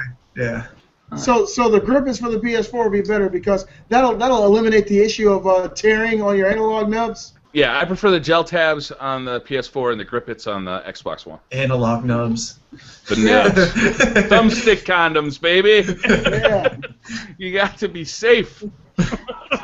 When your guys' thumbsticks rip, can you guys just go call Sony and get it like They said they replaced replacement? the remote. Yeah, they said they replaced the remote, but you have to send it in to them. So you'll be like, if you don't have an extra remote, you're going to be without a remote within that time.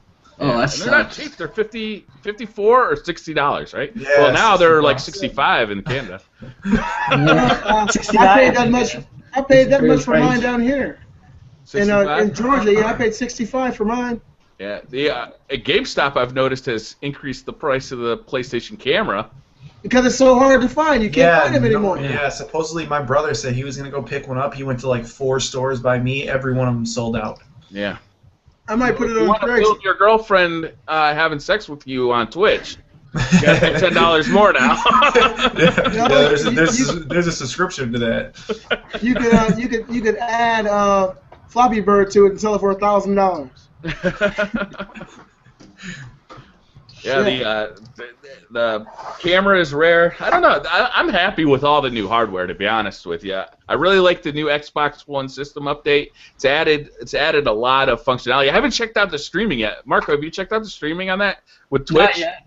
I haven't tried it. It's supposed to be awesome. It's supposed to be awesome. Supposed to be good. Yeah. Yeah, I think I'll try that out this week. Maybe I'll do a little from what I Titanfall understand, stream. they're one-upping Sony, and of course, Sony could probably come back and do an update. But what this does is, when you go on Twitch, it alerts everybody in your friends list that you're about to live stream. Yeah. So you almost got an immediate audience if you're awesome at the game you're going to play. That's something that the PS4 doesn't do. I think they need to. Not just your friends list, all your followers too. So you have 2 different lists on there. Yeah. I think that's cool. I can't wait to try it out. I'll try doing some Titanfall this week. Yeah, well, I'll definitely watch you then, man. Hey, I got a question for you, 9 to 5. You've been playing Tropical Freeze, right? Yeah. The game's hard as hell. Yeah, I wanted to get your. I mean, I don't have a Wii U at the moment. I'm waiting for Smash Brothers. What are your thoughts on this game? How does it stand up to like the original? I mean, I think it's very close to the original with the way it plays. You got to get over the controlling of, because I'm used to playing all the Marios that have come out in the past like 3 years, you know. So now you play this and he controls slightly different from Mario. Plus you can do like the roll and then jump like you could on the old ones. So it takes a while to get used to, like controlling him and knowing knowing which one is which, because you don't, like, I hate Cranky Kong in the game. That's the worst announcement they could have done, because Cranky Kong is horrible. He's like the worst character by far.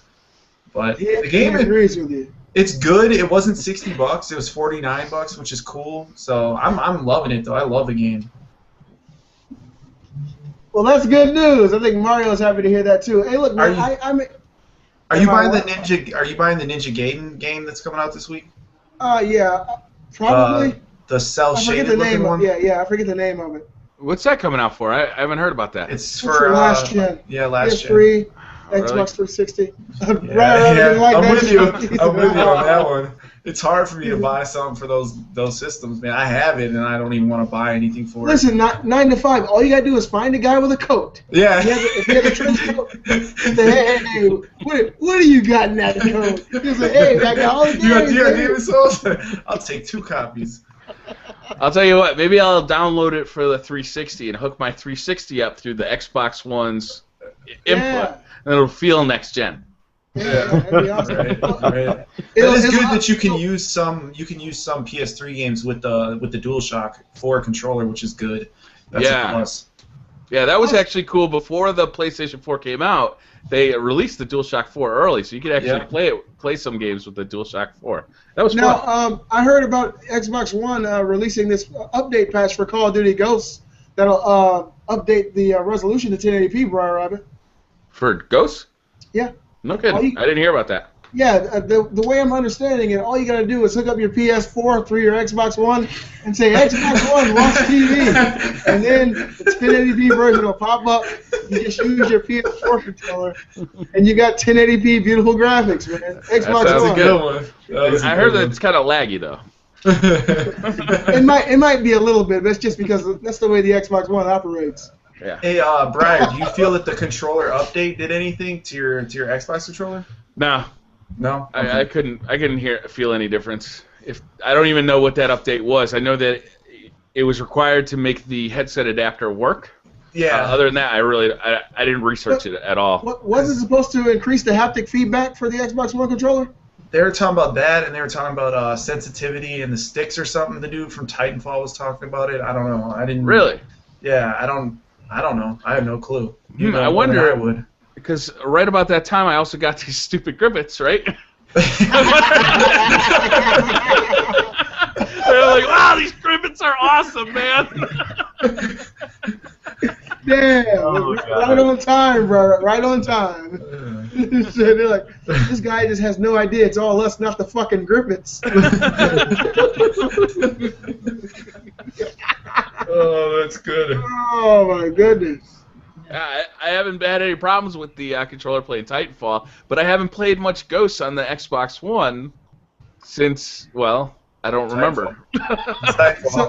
So ever since Titanfall, you haven't gone back to Ghosts at all? No, I played on the PS4, but once they released the Onslaught DLC on the PS4, I haven't had a reason to go back to the Xbox One. Yeah. I prefer the DualShock 4 over the Xbox One controller, so when I'm playing Ghosts, I'd rather be playing it on the PlayStation 4. I'm just really intrigued, man. I mean, back to Titanfall here. I mean, it comes back 360. Ooh, segue. I think that, Titanfall, Call of Duty, all these games are going to learn from each other and just make shit better for all of us. Yeah. Because the next Call of Duty, of course they have to take certain aspects of Titanfall. People love this game. It's so different. And of course they probably won't take enough that it'll change the landscape of what Call of Duty is. But it's a learning process. I mean, when you go to places like GDC or, video game conferences, these developers go from booth to booth just to see what other developers are doing. Yeah, and absolutely. If you're a first-person shooter developer, you're gonna go hit every first-person shooter booth, and they're gonna be like, "Oh shit, why didn't we think of that? That's fucking awesome." And so I'm pretty Throw sure that in our right now, game right quick. but we're just gonna delay it 6 months so we can just steal their whole idea. But I think that's really awesome. I think that more than likely the guys who are developing the next Call of Duty, Modern Warfare 4, are doing this with iterations of Call of Duty in the past and with Titanfall, with Battlefield. They're probably more than likely going to bridge the gap between all these games and touch on, hopefully, a chord that everybody can jump on board with. That's just what I think will happen. Yeah. I agree. I don't know. I don't think that Call of Duty can change that much. I mean, they can keep I liked Marco's talking about more Levolution and more destructible environments, but if they add vehicles into Call of Duty, then you're just making Battlefield at that point, right? Well, or you could say Halo, because Halo did it first. But the thing is this, BriarRabbit. Yeah. Playing it safe will never get you there. The people who play it safe end up in the same spot in that same cubicle until they die. Okay? Mm-hmm. If you take a chance, taking a chance and going above and beyond the norm or what everybody else is safe in doing, that little comfort zone, that's when you really revolutionize something. Mm-hmm. So they need just that one or two people in that development studio to say, hey, look, we've done this. We've cooked the same recipe for the last 5 or 6 games. Of course, we got fans, but we got to try something new. We're going to step outside of our comfort zone for better or worse and try something new, and I think that's what they need. You know? You think they'll have AI or bots in there? Oh, no. They ain't crazy, brother. I'd hope not.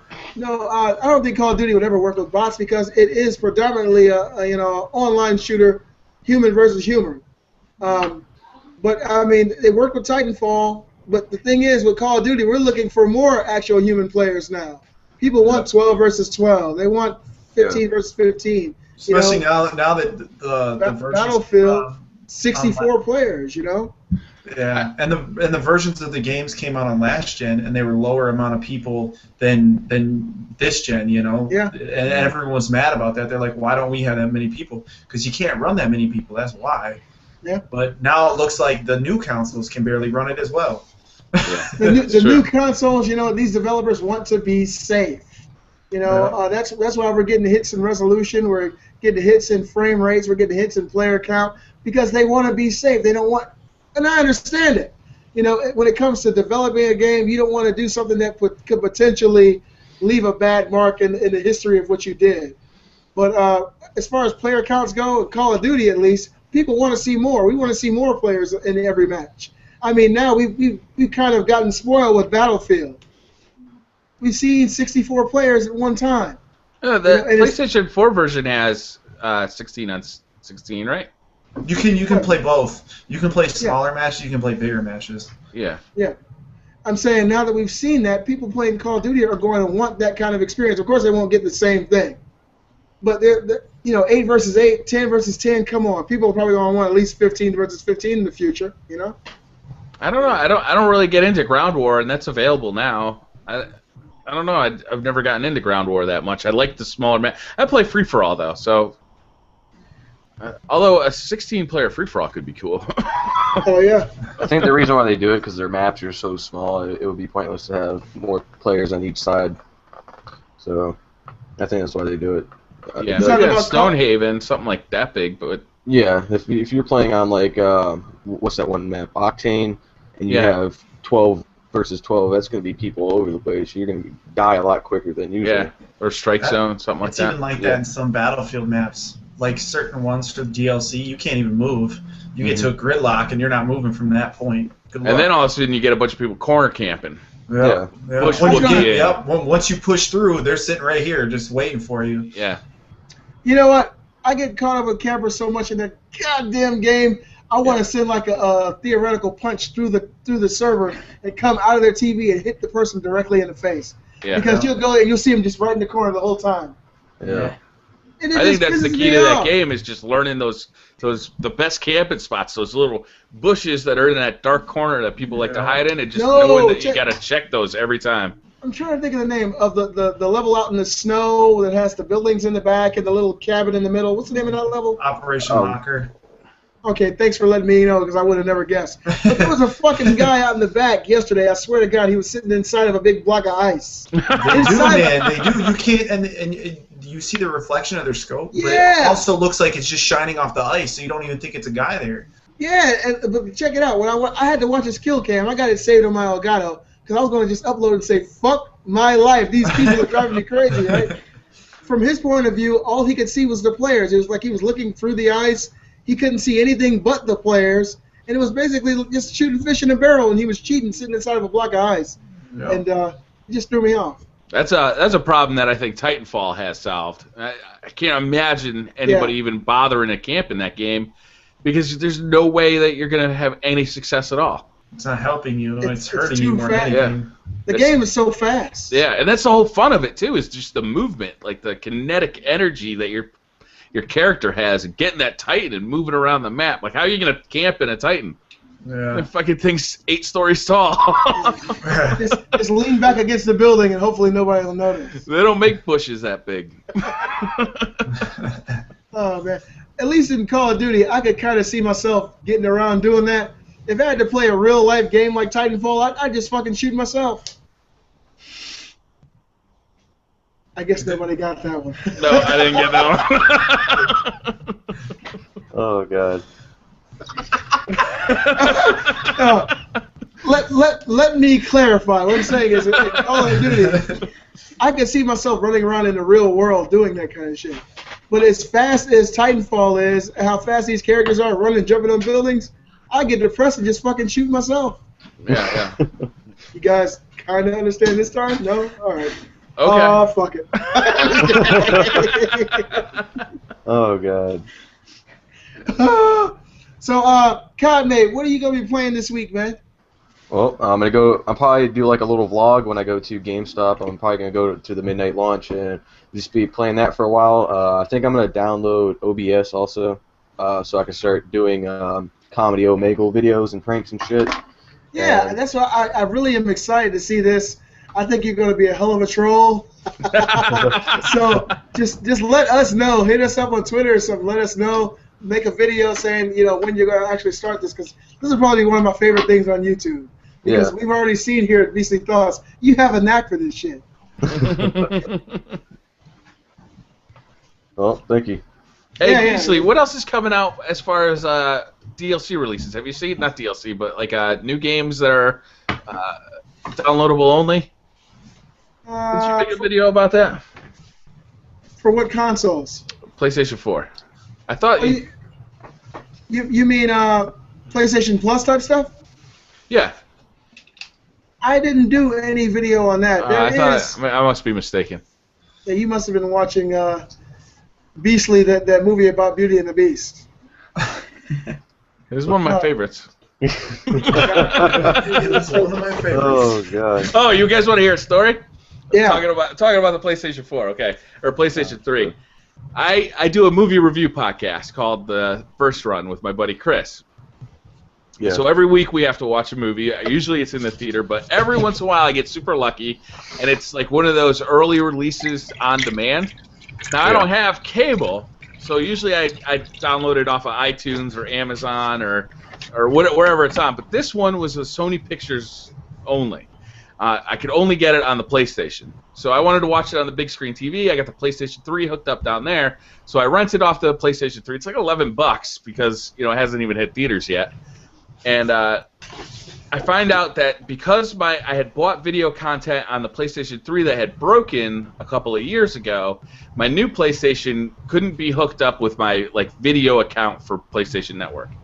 And I did a little research on the internet, and I found out you got to call Sony, and they can take care of it. It takes 2 minutes. They got to deactivate the video portion of the old PS3. Exactly. Spoken like a man who's been through this before. Yes, I have. So I call up Sony. They're awesome. 2 minutes, 2-minute hold time, and I'm talking to somebody. The first thing that I love is they say, okay, what's your email address? And I have to give him my email address, and he says, okay, I'm going to read this off using the first letter of Marvel superheroes' names. So instead of using that, instead of using the military nomenclature, like Alpha Bravo, yeah, Charlie.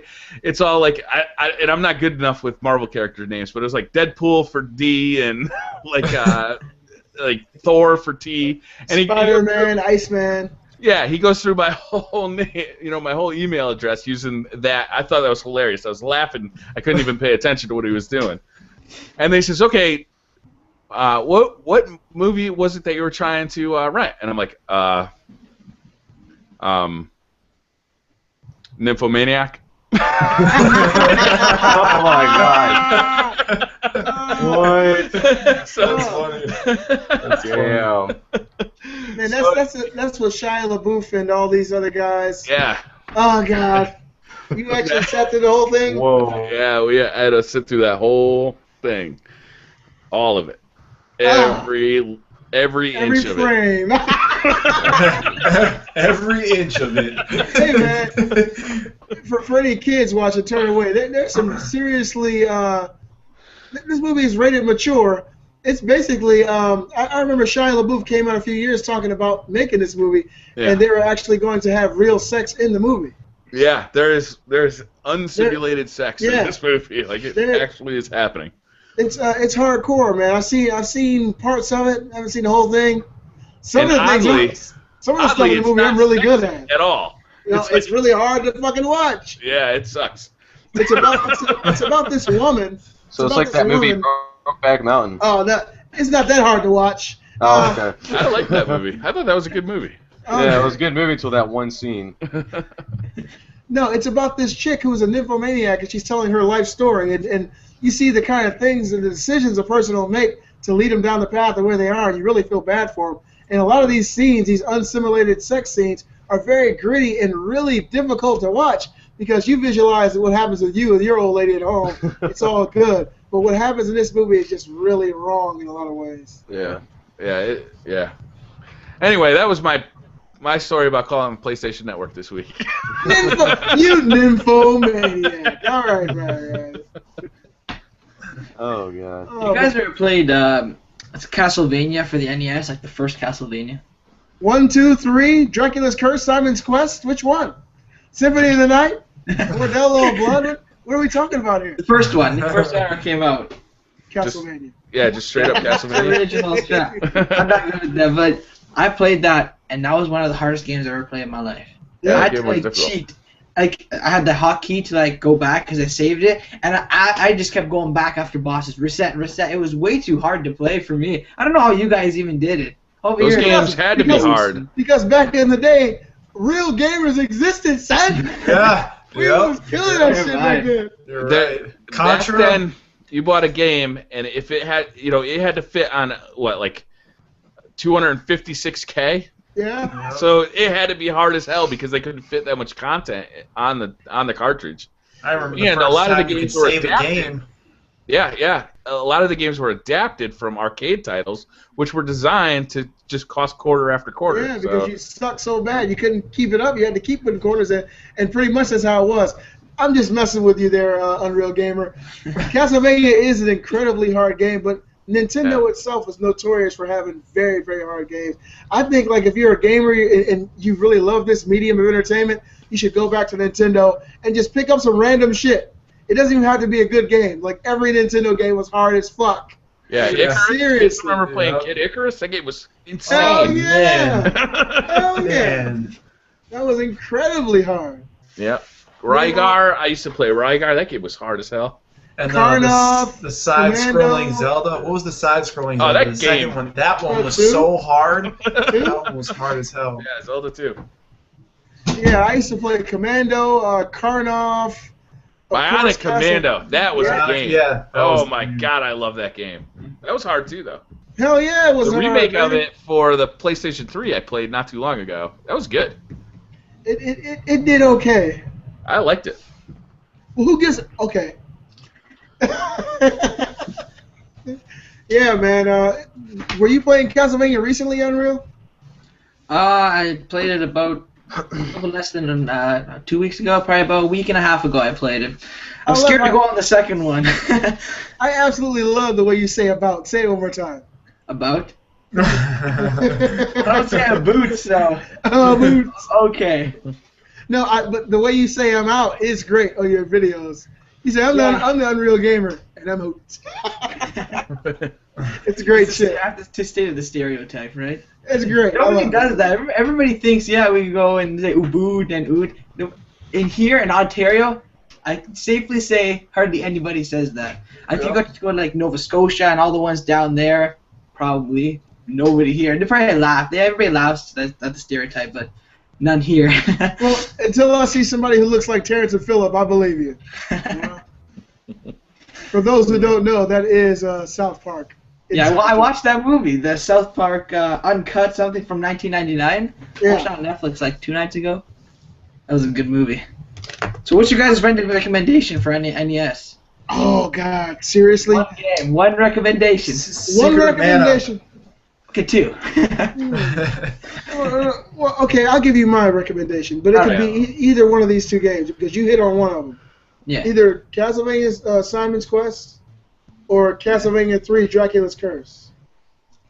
3 has 3 or 4 3 characters you can play as. It's the first time you get to play as Alucard, Dracula's son. Oh. In that game, and you can play as a pirate. It's just really a really fun experience. Okay, so you like Castlevania. It's one of my favorite games of all time. What about you, Briar? Any recommendations? I'm thinking either Master Blaster or Mega Man 2 or the Addams Family. That was a great game. Lion King. I don't remember that one. I don't know. This is so long ago. I wonder if I went back and played any of those 3 games, I'd still like it.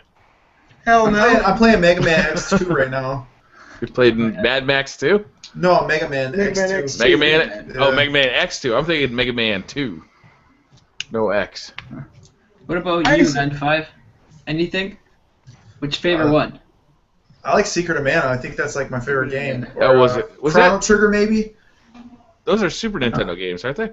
Oh, he's talking about NES. NES. Doesn't matter. Super Nintendo or NES, whatever is old. any of the Ninja Gaidens?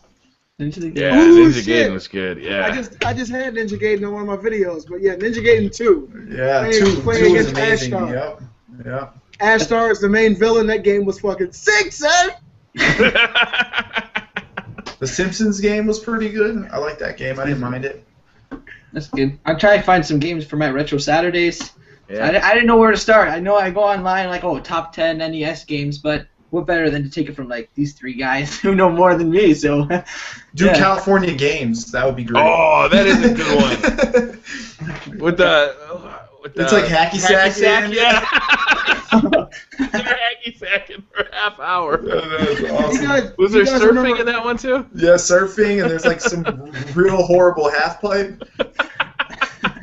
You guys remember Spy Hunter, the racing game for Nintendo? Oh, that was an awesome game. That was fucking great. Yeah. You know, if you just want mindless gameplay, you don't have to really invest too much into it. Because I'm letting you know now, Castlevania 2, you're going to have to invest and do some things that you would never imagine you'd have to do to continue the game. What about Metroid? Hell yeah! Metroid brothers. We didn't say that already, Dan. No, we sure didn't. Both of them, super and normal. It's turning into the nostalgia cast right now. Oh yeah. Right. We got some damn games. Yeah. You know, it actually made me buy my Wii. I think I owned a Wii like 3 or 4 years ago. Is when the Tony Hawk game came out for it with the skateboard. I thought that was really cool. Oh yeah, when they had the physical skateboard that you could stand on. Yeah. My son's got that. It's brand new in their room. They never opened it. Oh really? Oh wow. How was it, Codbay player? Did you use it? Yeah, it was actually pretty fun. Yeah? Really good experience, but it was really hard to use. Like the sensors would go out sometimes on the skateboard, so it would do stuff that you didn't want to do. But all in all, it was a really good experience. Were you doing like the Jurassic standard Park. Tony Hawk tricks, or were you doing was that the downhill one where you just racing down the hill? The actual Tony Hawk Tricks one. It was okay. Yeah. This game is really fun for Super Nintendo. Believe it or not, it's an RPG. Yeah, it was Jurassic Park. top down. Yeah, that was a great game. It's really fucking fun. It really is. I spent many, well, yeah, it is fun. Years ago, my brother and I spent many hours beating this damn game. It's really great. Get zapped a lot in that game. Hell yeah, you do. Yep. That's fucking Raptors. The only hard thing I'm doing is I'm trying to buy an NES, but then you go online and people are asking for like $90 and they have like one controller in a game. Yeah. I don't know how I'm supposed to get one now. Why don't you just go through the Wii U shop or the Wii shop? I don't have a Wii. Oh, you don't have a Wii? No. Actually, I had a Wii, but I sold it because we didn't really play it. I bet you can find one cheaper than you can find an NES for at this point. Yeah. You're going to get a Nintendo probably around $60. That's usually what I like. If you go on eBay, that's my the shop I like to use online. About $60 with a controller and all the connections and stuff. Yeah, I want that. Like we have something like your guys' Craigslist. There's always some people like $50 and like 5 games, 2 controllers. It's what I like to see, but like then they're sold out right away. Like those collectors, they just jump right on and take it away. But RBI Baseball, I had an emulator on my PC. It's basically from the time I owned PCs, I was playing RBI Baseball on them. That was a great NES game. What do you guys think about this? I'm looking at my game collection, right? I got games everywhere. What if they were like to create an 8-bit game console, but just do remakes of really awesome games that have come out like over the last 5 years? You think that would even have a draw, like to create like God of War, like a Nintendo version, or there was a Flash version of Portal. Did you ever see that? It was a 2D platformer that was Portal, and it was awesome. Yeah.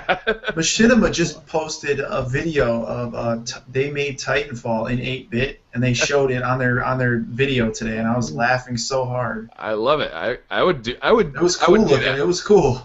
That's what a phone gaming should be. Yeah. All 8-bit games, old school. Yeah, remakes. I mean, it doesn't have to look like shit. It could be like, Scott Pilgrim versus the World. That game. That game was amazing. But it's one of my favorite PSN games I've ever owned, man. And it's 4-player. The music was awesome. I'm trying to remember the name of the group who did it. Anamanaguchi. Yeah, they're doing Mercenary Kings that's coming out on PS4 too, and it's co-op online, and they have guns in it like it looks like a Metal Slug. The guns are like Borderlands. Like there's so many different guns, and you can customize all of them. It's gonna be a great game. It comes out April 1st, I think. Damn. I'm trying to think now. You just said Metal Slug. What's the name of the? Is it Ghost and Goblins or? Yeah, Ghosts and Goblins. Yeah. You need to check that out too if you want a game that's actually pretty hard. That's hard as hell. Nintendo. You won't be. I mean, the Genesis version of that was amazing. Yeah. And then remember Maximo came out? Okay, now we're just talking about it. This is what it's all about here, BriarRabbit. This is what it is, baby. Yeah.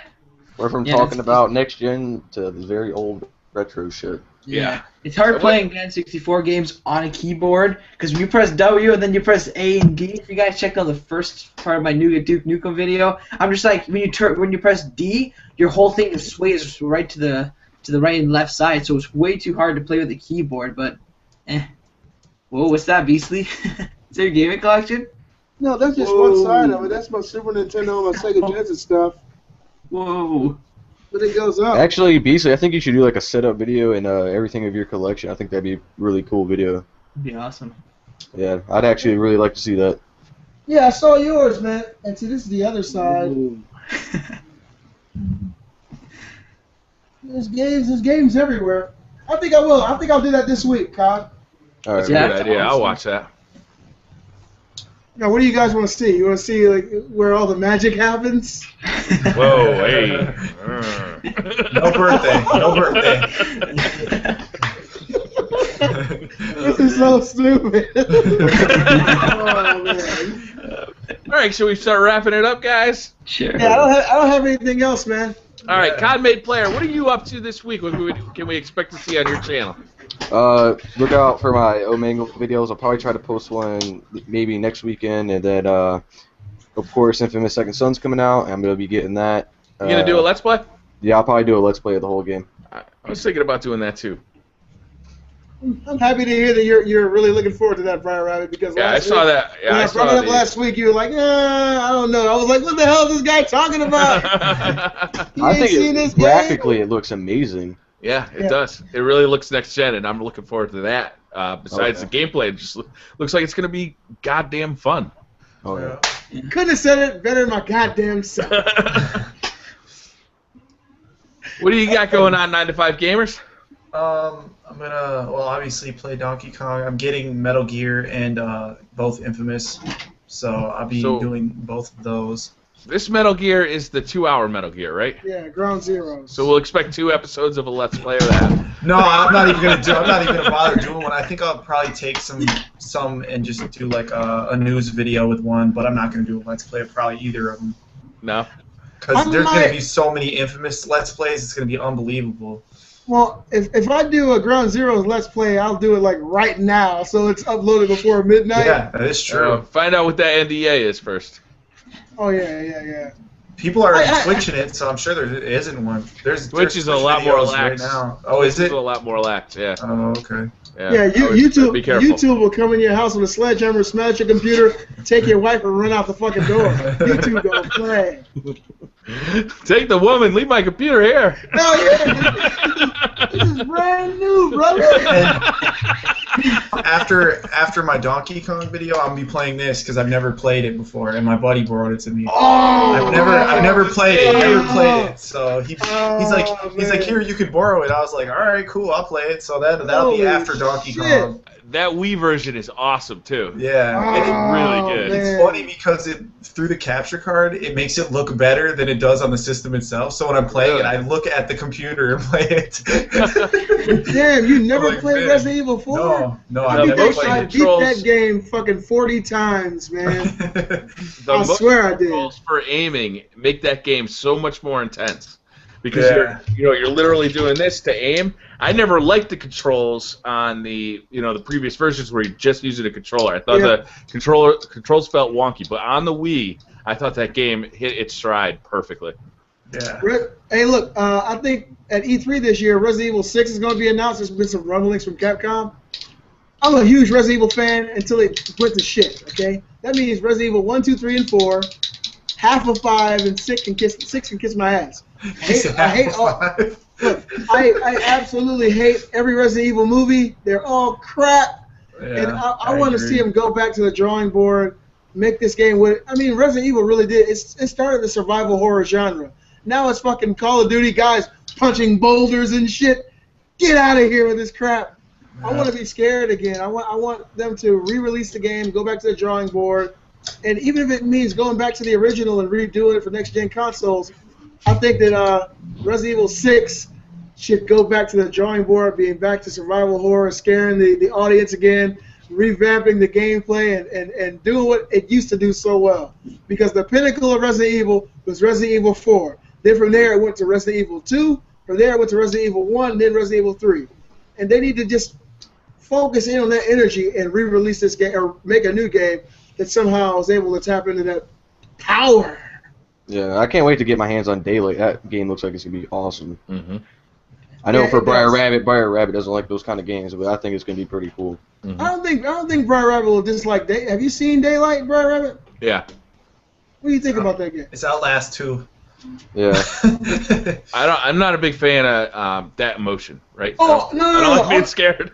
I'm sorry. You said Daylight. You're thinking Dying Light. Dying Light. Dying Light looks amazing. Yeah, Dying that game Light. looks sick. That's Daylight. I really haven't spent too much time checking it out. Dying Light. I'm all over that. That's a wrap. That's what I really want. Because zombies are my favorite genre. I've had a reoccurring nightmare since I was a little boy that. It's actually gotten so stupid now that whenever I have the nightmare, I just go right up into the attic and just wait to wake up. But, yeah, I love zombies. And so this game looks like it's going to be really awesome. Yeah, and it's 4-player co-op like Dead Island. Or like Resident Evil. Which Resident Evil came out that was only online, guys? You guys remember this for PS2? Yeah, Resident Evil Outbreak. Was it Outbreak? Was it? Or was that the shooter? Outbreak. No, it was like the original Resident Evils. It was Resident Evil Outbreak, but it had 4 characters. It was always the token black guy and 3 other characters, and it was just like tank controls, but it was all online. Tank controls. That's right. Marco, what are you up to this week? We're gonna continue Don't Starve and Duke Nukem 3D. I love your thumbnail for Don't Starve. Yeah, he looks a lot like you. Yeah, Marco. I have fun doing those thumbnails. It's fun. Yeah. I'm gonna get some custom zombie maps out to you guys. I found one that I really like. I'm gonna play Sanctum 2, which is a first-person strategy game. First-person strategy. It's like a tower defense game. where you build. It's first person, and you build like barriers, and then you have turrets and stuff. You guys will stay tuned. You'll see it.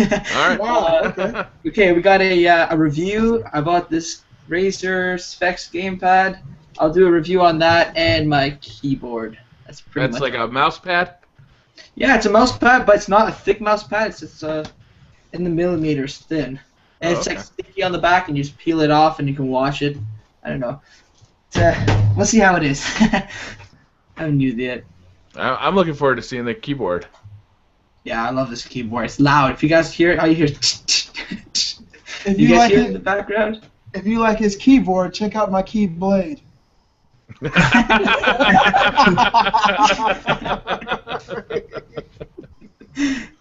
Beasley, what are you up to this week? I'll be watching all your videos, brother. Oh, that's right. You're going away on vacation. You're abandoning us. No, You're leaving us. I should Beasley, be come back Sunday. Beasley, come back. Any kind of food, good. I don't know the song. Anyway, I'll be back hopefully by Sunday. I'm gonna do the same thing you did. Upload some videos and have them scheduled to be uploaded at a specific time. But if I take my computer with me and I upload them before I go, will they still come out, or does my computer have to stay connected to my internet at home for that to happen? Nope. You can upload them, and then once they're uploaded, instead of making them public, you just hit schedule, and you can schedule it for any time you'd like. I know that, but does my computer have to stay plugged up? Nope. Okay, great. Okay, once it's uploaded, I'm good to go then. That's what I'm going to do. I'm going to play this Ground Zeroes tonight. I'm going to check out Dark Souls 2. Marco, I'm going to start my Castlevania Let's Play tonight or tomorrow. But I wanted to wait to get everybody's input on it. That game, for me personally, I prefer to play that over South Park. So I'm going to start that tonight. And I'll have probably a few games of Call of Duty this week, because I'm really enjoying it. I'm starting to feel as powerful in it as I did in Black Ops 2. So it is what it is, baby. That's pretty much all for me this week. That's awesome. This week I'm finishing up my Thief Let's Play. I think that'll end this week. Hopefully right in time for Infamous to start up. I got 2 more headset reviews coming up. I got the Microsoft stereo headset, and I have the Titanfall limited edition headset, which is a lot like the Turtle Beach X04, but it's got an inline amplifier. So I'm looking forward to. I haven't opened either, but I'm looking forward to doing reviews on both of those and seeing how they compare to the headsets that are already available. I'm also having a lot of fun playing Titanfall, so I'm going to get some Titanfall content up. I've got some tips that I'd like to share, especially for inside the Titan. So look forward to that. Yeah. So no Call of Duty this week? Maybe. I just figured I'd screw you over and say that. All right. There's only so many days. Yeah. I feel you. When's the new DLC coming out for Ghosts? It's got to be coming soon on the Xbox One, right? Did you guys see right? the reveal of it? Did you guys see the second map pack yet? Yeah. Hey, what do you think about it? I didn't see the video. Is there a video out for it? Yeah, they put out a video. No, I only saw the picture of the 4. Yeah. No change. They said that they were gonna bring back a fan favorite with Dome, and then you just think, wasn't Strike Zone a remake of Dome? Oh, Dome from Modern Warfare 3. Yeah. That Dome? Because there's been multiple maps named Modern Warfare 3 Dome. That map sucked. No, it didn't. You didn't mind. I didn't like it. That is the shit, son. I didn't like that. I hated how there's that board, that area where all the snipers hung out on the top of the dome. Yeah. Yeah, but they're easy. And there were so many campers in both of those buildings. Well, in all 3 of the buildings. That was like a camper-friendly map, I thought. I know what's happening here. BriarRabbit, you're thinking back to before you became the BriarRabbit. And see, since then you've become extremely good, so you probably go right back to that map and destroy everybody. I also have bad memories of the Striker. You guys remember how overpowered the Striker was in Modern Warfare 3? Yeah. I don't love Modern Warfare 3. we can tell, right? But damn, that's good news. I had no idea they were already talking about the next map pack already. Yeah. Unreal Gamer. You are unreal, man. You be getting shit early. That's unreal, son. It's a shame that you guys don't get it. PlayStation should get it at the same time as Xbox. I hate that like by the time all the hype is all up for Xbox and the whole map pack's already played, you guys get it. And it's just like, okay, it's fun. Yeah. You know what's fun though? What? Is playing it for a month on the Xbox One and then being there for the release of it on the PC, PlayStation 4. Yeah. So he can destroy that shit's awesome. Yeah, that's just for you, yeah. You get some pretty nice gameplays out of that. Hell yeah, you would. I wonder if they're going to bring back the terminal. They probably will. That's one. It's already been brought back, what, twice? Yeah, that one came back. That was in originally Modern Warfare 2. It came back for Modern Warfare 3, and they didn't even change it. Like it was exactly the same. Exactly the same. Yeah. Like I said before, man, and I'll stick to this. And hopefully one day someone in the upper echelons of control in these development studios, if you're going to bring back a map from the older game, add something to it. It's like the terminal. When you walk inside the terminal, you go up the escalator. There's a whole area over to the right that's sectioned off by boxes and suitcases on the ground. If they can open that area up to make the map even bigger, you could go through there and do more things. That's an added draw to an old map. But just to regurgitate it and add new textures on top of the old map, to me that feels a little lazy because people already know where the campers are going to be. You know where everything is. Yeah. Add something new to an old map, and it'll just make the whole experience a lot better. I completely agree with you, Beasley. I'm so sick of these remade maps for Call of Duty. I'm sick of them. Man, if they brought back Crossfire from COD 4, I'd pay like $50 just for that map. You guys remember that map, Crossfire? Was that the one with the helicopters? One long street, 2 buildings, and then there was like buses. It was in COD 4. It was like all right, I think I don't know actually. Map. I'm not sure if I remember it. That was the one where people would run out and whip the grenade over that thing, right? And yes. Land right in their spawn and kill like 4 people right out the gate. That was the best. And then everybody just go on like that top balcony and just crouch, and you only see like the bit of their head, and then they start sniping. Oh. I mentioned this before. What do you guys think? I know we're running into 2 hours now, so we gotta probably cut it up. But what do you guys think of the possibilities of them releasing a Call of Duty single player, because Titanfall is not single player, with only maybe 50 of the best maps from the previous Call of Duty games? Would you think people would buy it? Yeah, they would buy the hell out of that. I mean, if they mixed and matched it up with going all the way back to the first Call of Duties, and maybe had 4 or 5 of the best maps from each game, I'd fucking buy that so fast. The modern weapon system? Well, maybe you could have a particular type of lobby. Like, you can, in Killzone, you can change the game type. Maybe you could do that in this Call of Duty. You could play in that particular play style of whichever the Call of Duty you want to play is, and go to a certain map. Sounds like you just play Crossfire with like all the Modern Warfare 4 weapons and like Frag 3. That'd be so awesome. Or you could play it with like Black Ops 1 weapons. Yeah. Can you imagine that, BriarRabbit? I mean, I can dig that. Awesome, man. They probably charge $100. People would probably still buy it. Yeah, because there's so much you could do. You'd have access to all the maps, but if you wanted to stay inside the Modern Warfare 3 paradigm or the Black Ops 2 paradigm or Call of Duty Ghost paradigm, you could do that, and it would be really fucking awesome. I think it's a no-brainer for them to do something like that. Or what if they had a lobby? What if they had a lobby where you could choose any kind of weapon set that you wanted? So you could have like one guy who's running, Modern Warfare 2's, ACR against another guy who's running Black Ops 1's MP5.